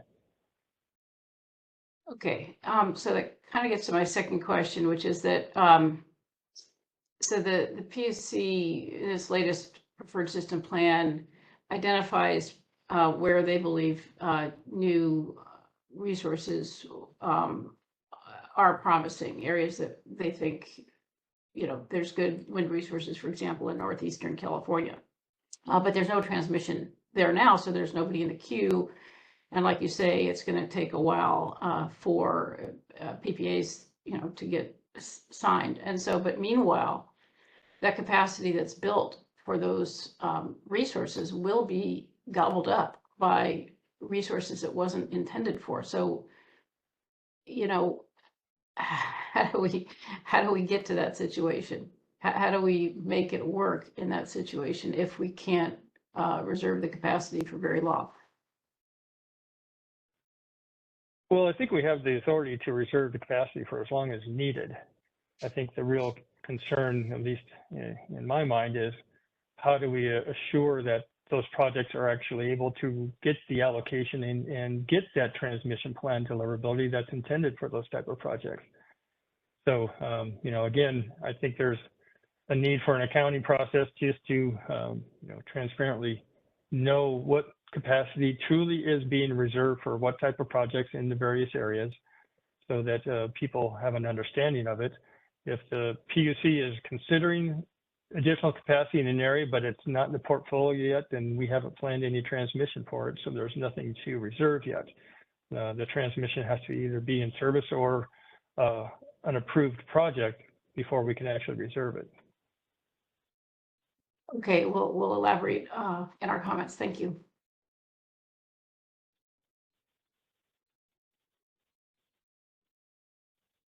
Moving to the next in queue, Susan Schneider, your line is unmuted. You can go ahead. Hi, Susan Schneider, Phoenix Consulting. I had a thought about this. First of all, I know there were actually the two largest upgrades that were approved in the last transmission plan are really aimed for offshore wind, and or seem to be given where they are. But I'm wondering, are you planning to use this ability to reserve capacity in determining what is available when you update the POI information in August, are you planning to hold back capacity in that as part of that exercise from the upgrades that were just approved? No, I don't believe that's the process. I don't know if one of the engineers is online to, I'm not getting this correctly, but no, I don't think we were planning on reducing that capacity in any fashion on what gets studied. Okay, so you'll. This has been I can. Go ahead, sorry. Oh, yeah, sorry. This has been I just want to add a little bit. So the process that we're thinking is, and we actually implemented this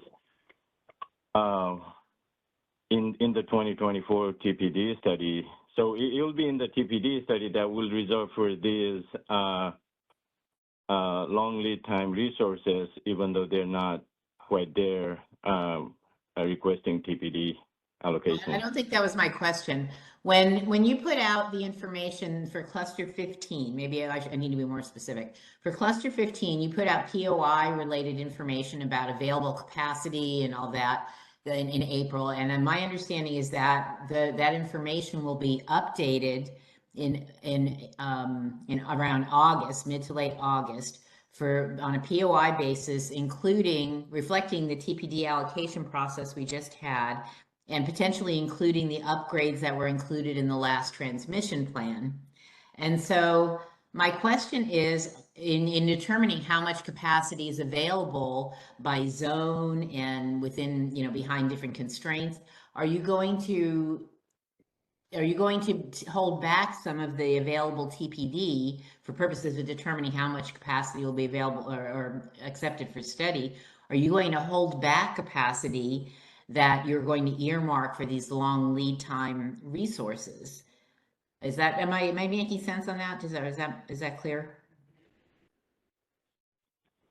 Yeah, but I think my answer is along the same line that, we have, so in the TPD information that we've been providing, there's two steps, right? One, how much is TPD based on the study that we've been doing, accounting for all the non-operational resources, and then the second step is out of those, how much TPD has been allocated, right? That'll give us the net available TPD behind each constraint. So what I'm saying is when we're doing the second step, how much TPD has been allocated, at that point we will be preserving for those long lead time resources that are in the portfolio to the amount that's in the portfolio. Okay. This is Bob.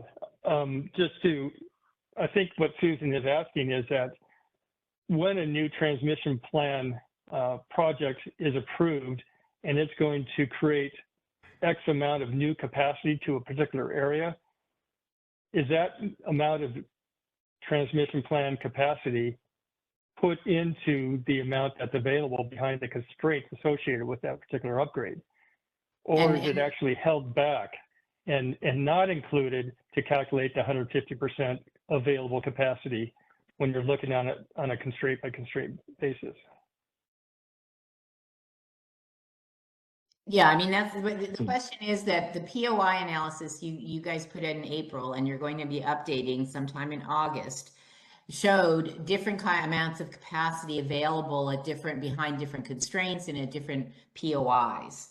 And are you going to, in the update of that information, that specific information, which is what I think will be used to determine how much of cluster 15 can be studied in a TPD zone or a deliverable zone, are you going to be holding back to determine available capacity in those zones? Are you going to hold back some of that for this purpose?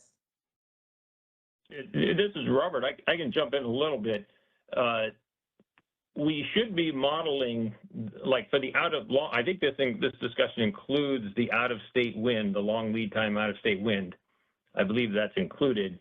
And that is currently being modeled as MIC.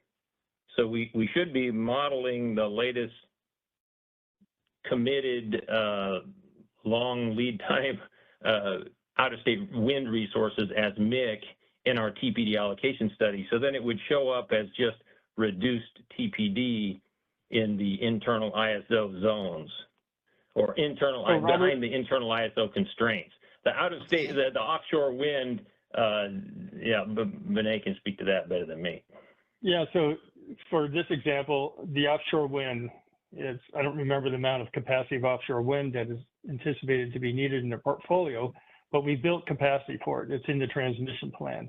So is that capacity associated with that to meet that offshore wind, to facilitate that offshore wind, is that going to be included in the amount of available capacity that's put out there in the information that we put out of how much is available for each POI?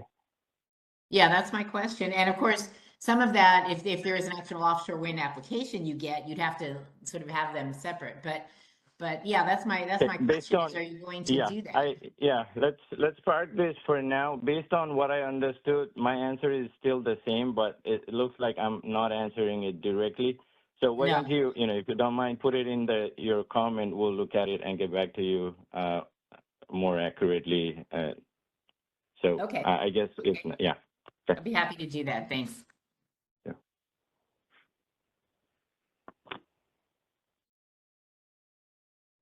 Moving to the next in queue. Songzeri Zhu, your line is unmuted. You can go ahead. Hi, this is Songzhe from Grapevine. So I think there are a lot of details of implementation. If I could put how you are going to do this reservation for the long-term, long lead time resources in the next paper, it would be very helpful. Then in particular, I have a question about how it works with your SPTO model. So for under the SPTO model, you can reserve durability for the initial subscriber up to the portfolio amount. So then you have the portfolio. So under this proposal, do you mean you will just always reserve for the portfolio, now looking at how many megawatts already subscribed?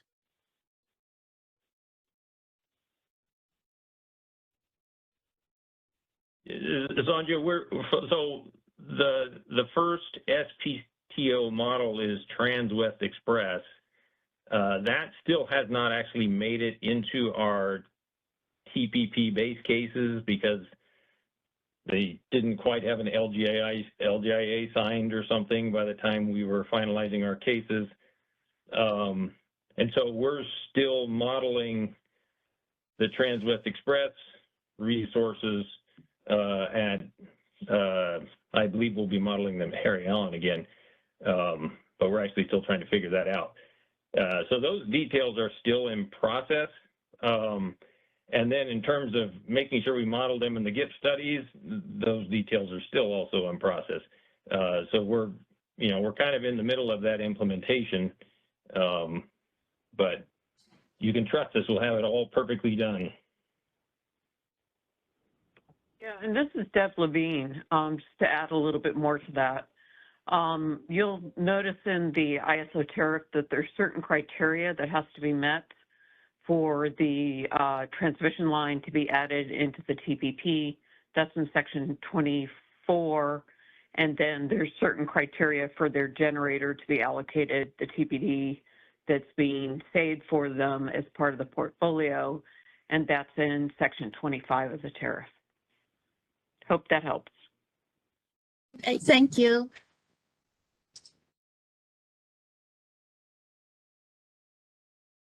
Moving to the next in queue, Eusebio Arbayo, your line is unmuted. You can go ahead. Thanks. Hi, Bob. Eusebio Arbayo, EDF Renewables. I might have missed this, but is Cluster 15, are those projects expected to execute a GIA before they see their first TPD report? The first TPD report comes after the allocation process. So depending on what we all agree to should be the first opportunity for a project to seek an allocation, it can depend. The way the proposal is now is that they would be able to seek an allocation prior to the completion of the facility study and that would mean prior to a GIA being tendered to them. So it's possible that the first time they could seek an allocation, they would not have a GIA tender to them, but the second allocation opportunity, they would have a GIA tender to them. So I think that timeline fits, and the intended timeline that you mentioned fits into cluster 16. But I ran the dates and the numbers for cluster 15. So the cluster study starts June 25. It's completed in October 25. Restudies December 25. Completed May 26. Interconnection facility studies June 26, and it's completed October 26. So based on that, I believe it's 60 days. The PTO needs to, or there needs to be a GIA negotiation, and the deadline for that is February 2027. But based on your timeline, a cluster 15 project customer needs to submit a TPD affidavit by about February 1st of 2027. So there's just a mismatch specifically to cluster 15, and we'll put that in our comments. Just wanted to bring that up. Thank you. Okay.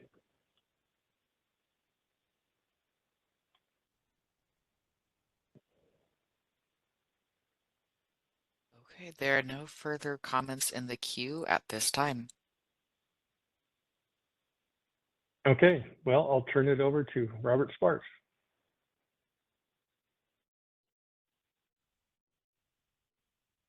And this is Danielle. I'll just jump in to note too that we do have planned lunch break on the agenda in about an hour. So we're ahead of schedule, which is great. We'll move forward with this, and then we'll still plan to continue to take a lunch break at noon.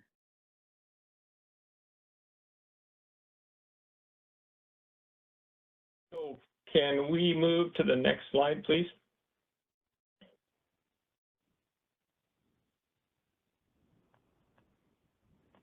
Am I muted? Oh, there we go. Okay, good morning. Yeah, my name is Robert Sparks. And I'll be talking about the track 3B items.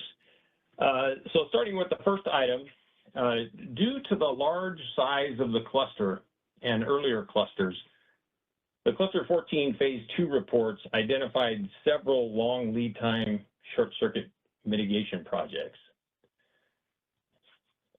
However, once unneeded generation drops out of the queue, some of these transmission projects are also not expected to be needed.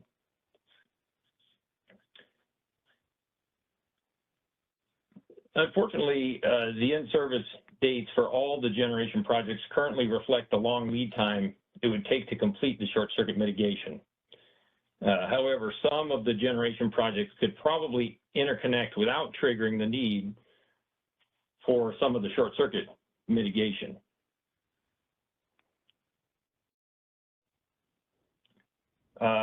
Next slide, please.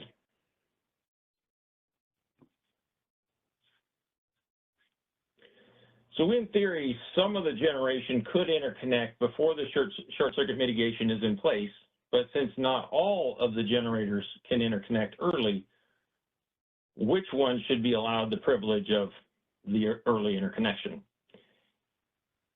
The ISO proposes an allocation process to address this question. The process could be similar to the TPD allocation process, and the process would only apply to cluster 14 and earlier clusters because it is not expected to be needed after the IPE improvements are implemented.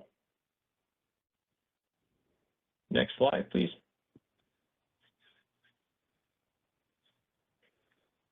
It is anticipated that short circuit duty RNUs identified in the cluster 14 phase 2 report would be considered in this process. Projects would be considered if they have an estimated time to construct of more than 4 years and are delaying the in-service date of multiple generation projects by more than 2 years. The RNUs to be considered would be identified by the ISO and the PTOs and posted on the ISO website. Next slide, please. Generation projects that are being delayed by the transmission projects selected could submit affidavits with similar information as that which is submitted for the TPD allocation process. The ISO could score those projects similar to the TPD allocation process and then provide those scores to the PTOs. Then the PTOs could perform an assessment to allow the highest scoring projects to come online prior to the completion of the upgrade. Next slide, please. The remaining projects would have to wait for the assigned RNUs to be completed and to go into service. And the cost responsibilities for the upgrades would not be affected by this process for any of the projects. So I think that's my last slide on that topic. We can take questions. Moving to the first question in queue, Susan Schneider, your line is unmuted. You can go ahead. Hi, Susan Schneider, Phoenix Consulting. Hi, Robert.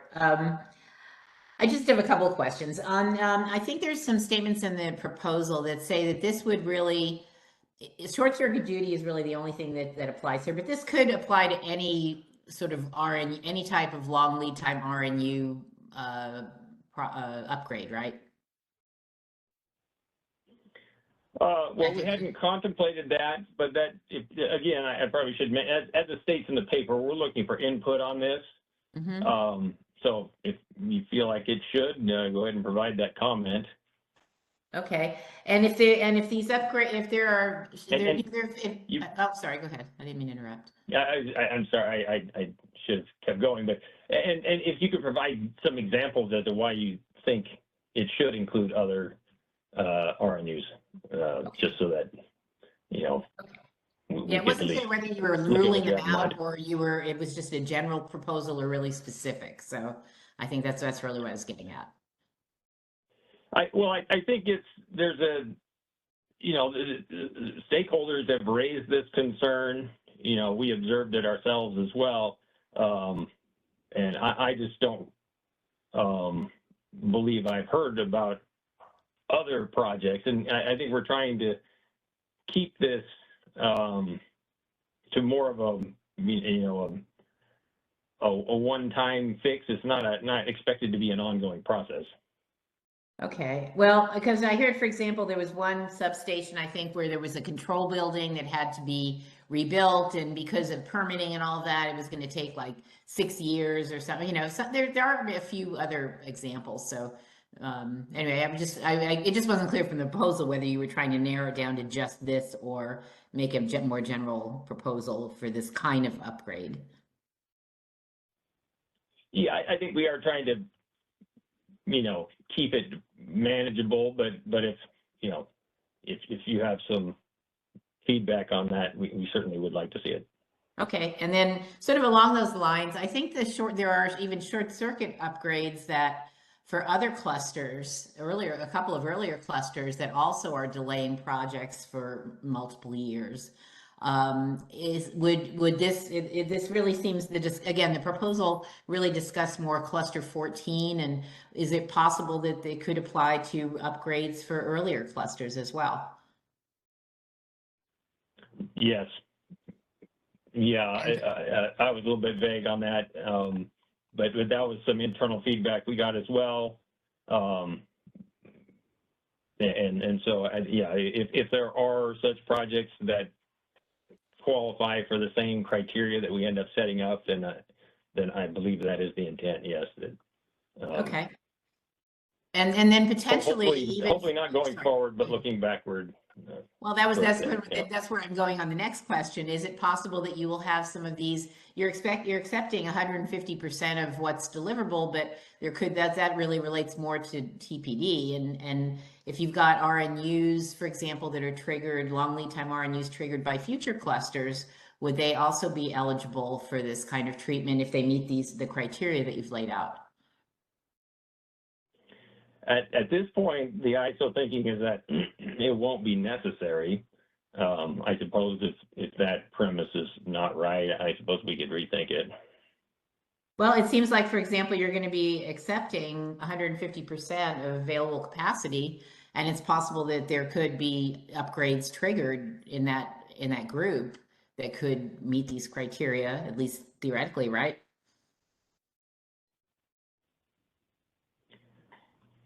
Maybe even short circuit duty upgrades. Well, in theory, the thinking is that the queue will start to I guess have some attrition, and so maybe there wouldn't be upgrades. The idea is these upgrades are never going to be needed. I think that's the biggest concern. Well, that's sort of a separate question, right? But yeah, I guess if the upgrades are, there could be upgrades needed. Yeah, I mean, the hope, I suppose, is that we won't need it. So we're not trying to make an ongoing process. But I would think if once we get it, once this is demonstrated to work, I don't see any reason at this point that if necessary, we couldn't use it again. But again, the idea is that this is a limited time process. Okay, I guess I'd ask you, and we'll put it in our comments, but I'd ask you to think about, first of all, earlier clusters and also later clusters. And there doesn't seem like there's any harm in having a process like this in case the issue comes up. I think, anyway, I would ask you to think about that. It's possible that later clusters will be behind short circuit upgrades that are actually assigned, say, to cluster 14. So you may have some issues around that as well. And you may have to periodically update things if, for example, some projects get, assigned this headroom, but then they don't proceed. You may need to reassign it to others, or it's a good idea. But I think it may need a little bit of expansion to maybe think about other situations like that, that where it could apply. So, okay. Well, thanks for that. I appreciate the clarifications that you had in mind, at least up as of right now. Thanks.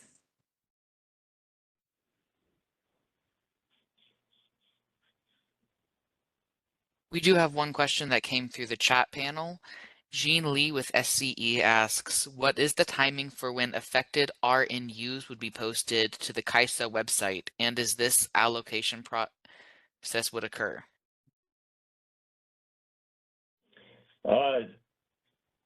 Well, what the paper mentions that the affidavits that were sort of envisioned in the straw proposal, it seems like it would be convenient and efficient if those were due about the same time as the TPD allocation affidavits.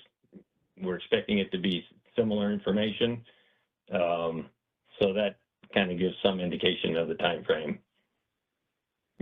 We won't be done with the TPD the reassessment. At least we won't have the reassessment reports out till the end of the year. So it'd be good to see if any of these long lead time projects drop out from the reassessment, and we wouldn't really, people wouldn't know that until the end of the year. And then by that time, I think it's close enough to the next TPD allocation, but I could have my calendar off. But that was the thinking. But again, we're looking for feedback on all that.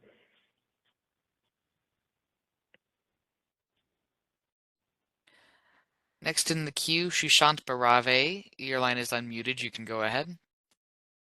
Hi, this is Sushant Barve from Clearway Energy. Can you hear me, Robert?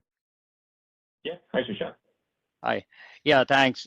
Really appreciate CAISO recognizing that TPD allocation framework could be used for this purpose here.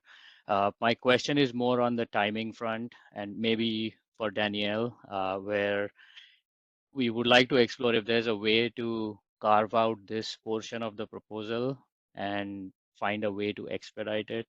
And the reason is waiting for almost another year to find out if an earlier interconnection is feasible or not could be quite detrimental. A lot of these projects, especially projects under Group A, would benefit if we can advance the other development activities. So getting that certainty around an earlier date for interconnection would be great. Yeah, thanks, Sushant. That's something that we heard that from ACP as well, and so we can take that back and discuss it. If others feel that that would be helpful and that this is important to prioritize, that would be good to know as well. So if this is resonating with any other stakeholders, put it in your comments, please. I'm hoping this will be a widely supported proposal, so I hope it goes that way. Thanks. Thanks.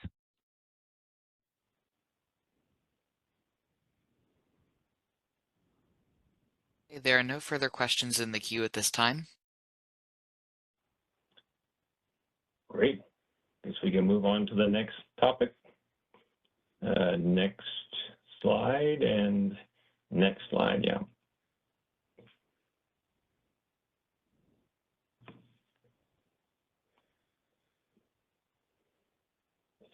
So, just a second.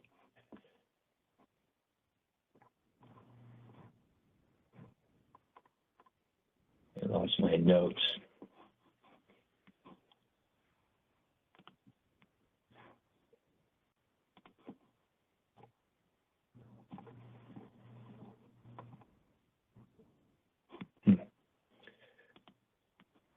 Okay. Well, I'll have to just go off the slides.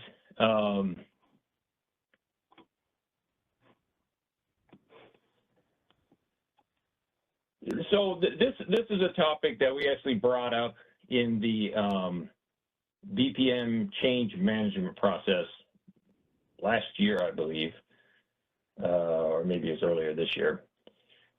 And it has to do with interim deliverability and how that is allocated. And essentially, when generators have a TPD allocation, but they're waiting for a transmission upgrade to go into service, they have basically interim deliverability, but they could have ID of 0% because there just isn't any deliverability available, or there could be some amount of deliverability, but not enough for all the generators that have interim deliverability. The way so now we have a limited amount of deliverability and too many generators, wanting that limited amount of deliverability. The way it's currently allocated is by queue position, which makes sense on the surface because everything kind of goes by queue position.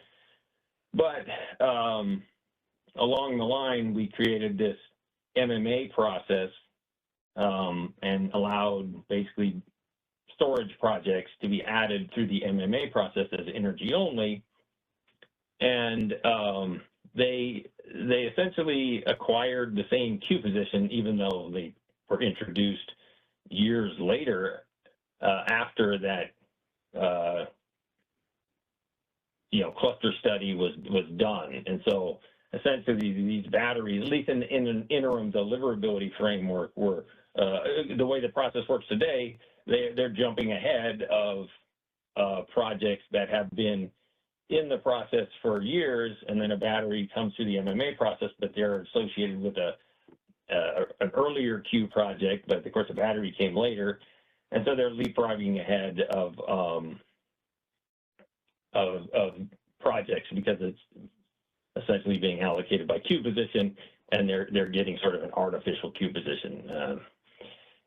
And so in the actually, I can probably go to the next slide, please.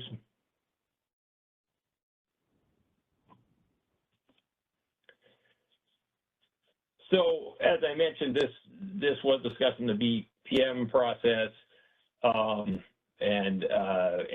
what we proposed in the BPM change management process is that we should be allocating by when the generator gets the TPD allocation rather than queue position,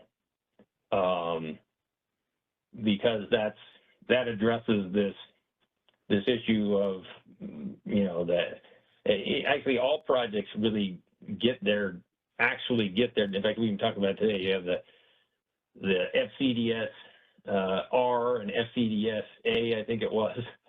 So when they get their FCDS A, that's really when they get their deliverability, and that's the TPD allocation process. So it seems like when it comes to allocating interim deliverability, it should be based on the date that they get their FCDS A, not on their, you know, initial interconnection request and then modifications, you know, years later. One stakeholder did express a concern with this. Apparently, they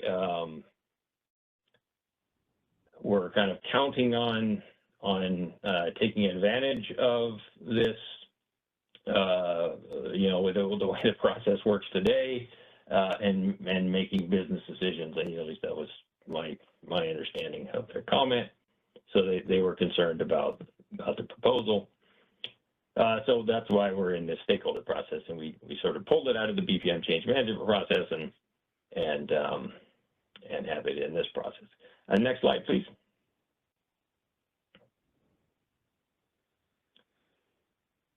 So as I mentioned, the ISO is proposing to prioritize interim deliverability allocations based on the date the generating unit received the TPD allocation rather than on the date that it you know, its interconnection request date or its queue position. And then, you know, so that's pretty straightforward. You just look and see, you know, this generation got its TPD allocation on this date, and you check the, you know, all the generators that have ID behind the constraint, and you just rank them by the date they get their TPD allocation. They may have gotten partial allocations, so you have to track that, of course, but we already have to track that, so that should be available and feasible. Then, of course, if they have the same TPD allocation date, and just like today, if they have the same queue position, we need secondary ranking factors. And what we've been using is we go by the lowest distribution factor, and then if that happens to be the same, then the third tiebreaker essentially is the lowest flow impact. Oh, I think actually I skipped one. So if we add the essentially using the TPD allocation date as the first priority, we still have the queue position as that would be the second priority. So we actually have several layers of allocating priority, if you will. Yeah, so it would be by TPD allocation date. If that date's the same, then we would use their queue position and then the distribution factor in the other end. So I believe that's it. That's my last slide.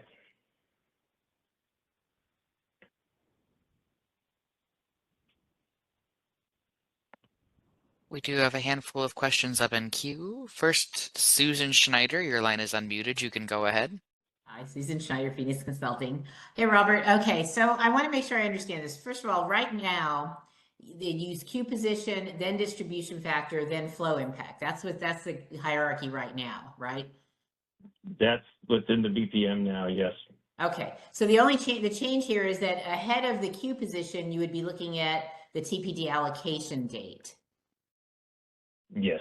Right. Okay. Now, technically, that could impact a lot more than just a storage addition. That could be other projects that maybe didn't get an allocation and parked, and then came in later, then got later allocations. So it could impact a lot more projects than just projects that added storage and have this particular issue, right?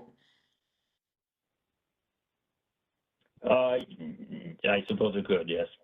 Okay, and if a project added storage through the MMA request process and then transferred deliverability to them that they had already received earlier, that wouldn't be impacted. That wouldn't impact this because they're still using the same allocation they got earlier, right?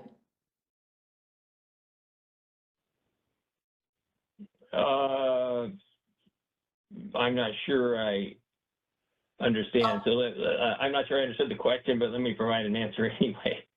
So if a generator gets a TPD allocation and then transfers that allocation to a different, queue position, basically. No, that's not my question. That's not my question. My question is, if a project, let's say through what you guys did with the batch MMA, where you have a solar project that gets a TPD allocation, and then through the MMA process, they add storage and they transfer the allocation to the storage. Same project. I'm not talking about between projects. Oh, okay.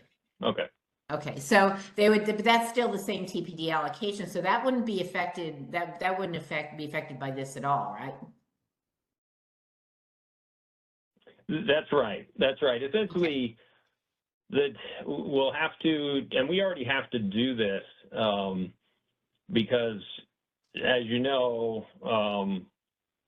when you get your TPD allocation, already determines which transmission projects, at least which TPP transmission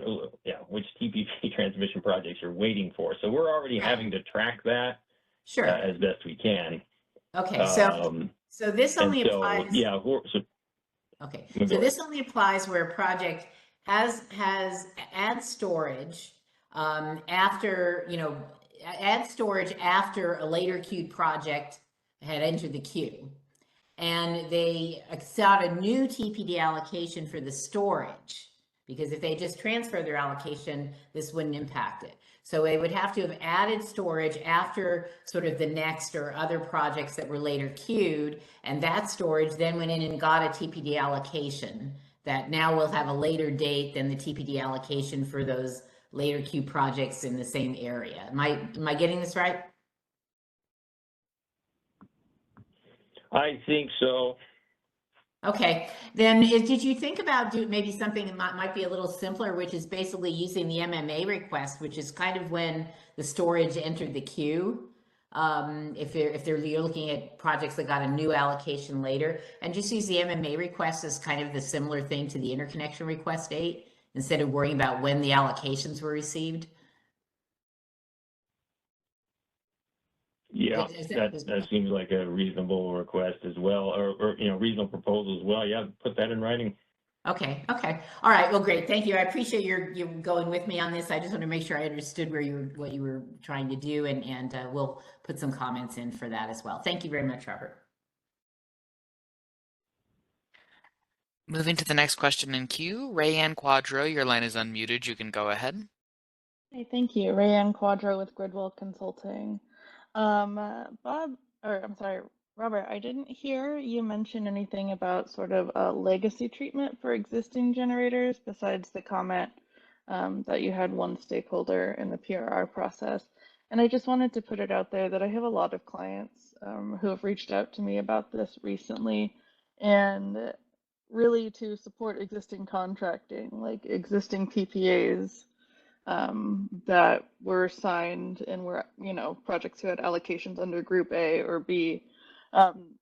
We really do think there needs to be legacy treatment. I don't view that legacy treatment as leapfrogging or counting on taking advantage of something, as in, misusing what is the CAISO's current rule set. I think everyone's just trying to operate within the CAISO's current rule set and has made their contracting decisions thusly. So, the CAISO is certainly free to reconsider how ID allocations are done in the future, but I don't think that anyone wants to disrupt contracted projects that are preparing to come online based on the rule set that was in place when they entered the queue, when they signed their PPAs, and so forth. So I really appreciate hearing back from you about your willingness to consider a legacy process similar to what we've done when we've changed NQC items historically.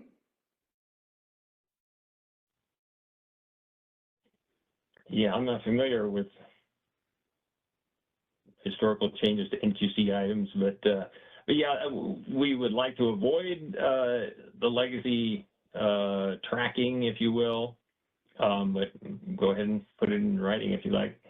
Yeah, I understand it's an administrative burden. I really uniquely do understand that, given that I've been on both sides of that process. But what I'm referring to is the legacy treatment of existing NQC generators. When the TPD concept was established, I think this tracking would be less onerous than those affidavits were, should a process be implemented. So yeah, I definitely will put it in my comments, and just want to make clear that, you know, we're talking about the loss of millions of dollars in every PPA that's potentially affected by the CAISO's changing of their ID allocation. Thank you.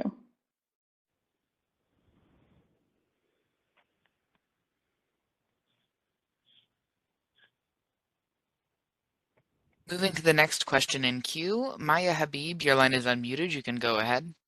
Thank you. Maya Habib with Intersect Power. My question is relating to the TPD transfers between IRs. The way we understand this change is not intended to impact projects with TPD transfers between projects, but want to confirm that, like, basically, in other words, the TPD transfers will continue to be treated based on the original TPD allocation, or when the original TPD allocation was made, not when the transfer occurred. Yeah, that's what I was trying to say earlier, is we're already faced with having to track that. And so because of that requirement, tracking TPD allocation date is just at least in my mind, a incremental extension of what we're already doing. So just to make sure I understand your response, are you saying that you would consider the initial TPD allocation date? You're talking about for a transfer, right? And essentially, the TPD, what I was getting at is maybe I'm making this more confusing, but when you get your TPD allocation to begin with, if the reason you got that TPD allocation is because a transmission planning project was recently approved, then that TPD allocation is waiting for that transmission project. And it could be that this, again, say it was this battery that you added and it gets an allocation because of that transmission project. But the solar already had FCDS. The solar doesn't need to wait for that transmission project. But by the same token, the battery is not going to get its TPD, its FCDS at the same time as the solar. We already have to track that. And so essentially we're tracking the TPD allocation date, again, to the best we can. And so I think you and I are saying the same thing, but, you know, let me know if you don't think so. I mean, my question was not necessarily taking the case where a storage system was added later, just a plain old TPD transfer between two interconnection requests. But I think I get what you're saying, and that it would technically be related to the TPD allocation date in either case. Yes. Okay, thank you. Moving to the next question in queue, Shushant Barava, your line is unmuted. You can go ahead. Hi, thanks. Sushant Barve from Clearway. Robert, my question's again on the timing aspect. I didn't see it in the proposal in terms of how many years in advance of the COD would this be done, or is it still the current rules where ISO only looks at these projects a year ahead? Yeah, this is just about the existing TPD allocation process, which is, yeah, the 1 year at a time. Oh, okay. Because and yeah, I think we'll put that in our comments because one of our initial requests for interim deliverability was for CAISO to look at several years in advance, especially for projects that have been affected by upgrade delays. And yeah, I would encourage CAISO to think through that, how that can be folded into this. Thanks.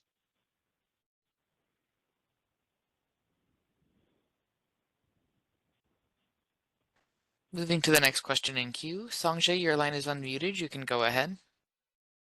Songjay Chu from Greenbright. Hey, Robert, so all those rules, those order applies to IDS resources. So for the FCDS resource, for those resources that have already met their FCDS requirement, under the very rare case that you have to cut NQC, what's the order you're going to cut? Well, those are more of a pro rata type cutting, and I believe it's that's in the BPM, but I believe it's pro rata based on flow impact, I believe, or it could be pro rata based on distribution factor. I don't remember. It's one or the other, but that is in the BPM. So the cluster, the Q position doesn't matter anymore, right? No, it does not, and I agree. Thanks.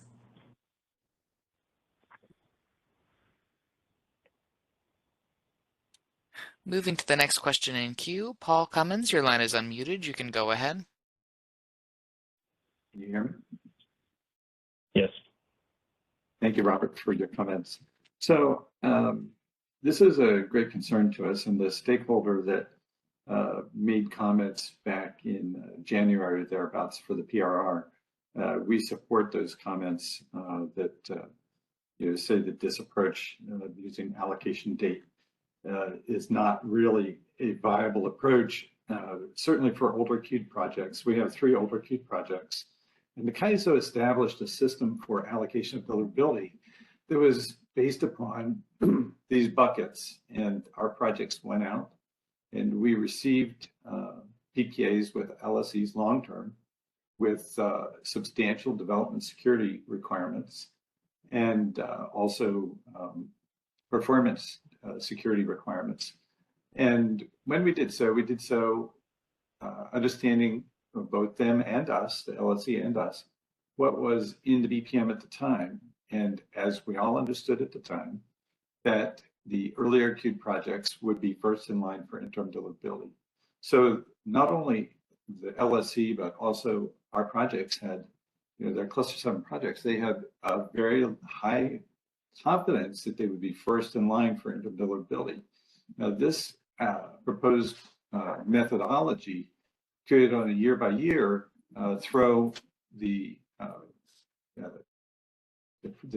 basis for entering into these commercial arrangements, which were inspired by CAISO initiative with this bucket system, on its ear. And it might create the perverse result that projects that should get built won't get built because there's no with the earlier queued projects, you have a relatively high certainty. If you examine the queue, you have a relatively high certainty of getting interim deliverability until these larger upgrades are completed. So I think there's got to be a process that's involved here for older projects that did exactly what the CAISO established a system for doing based upon the rules at the time. You guys have to protect those projects so that they don't suffer serious commercial. I mean, we're talking millions of dollars of losses for following the rules. And that's just not fair to those projects. I understand that you may want to have this kind of allocation ordering going forward, and I understand your reasons for it. But the CAISO set up a basic set of rules and let them in place for commercial players to enter into long-term agreements. And how are we supposed to go forward? How are we supposed to? So I would propose that you consider some way. I know you don't like to do grandfathering because then you've got an administrative burden, but we didn't set this up. You did. I'll end my comments there. Thank you.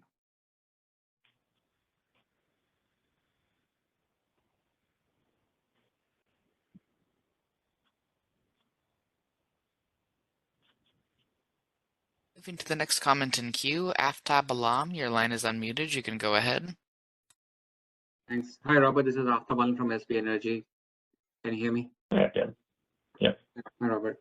So yeah, I would just like to echo the same previous comments on the contractual implications of this. I think a lot of us, like previous stakeholders have commented, have contracts in place with LSCs that were based on a view of how much interim deliverability will be able to get based on the current rules. So, and like it was being said earlier, there are implications if you don't meet those don't meet those milestones. So this is a significant change that can cause significant financial impact.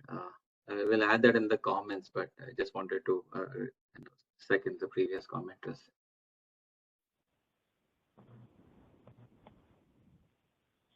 Thanks, Robert.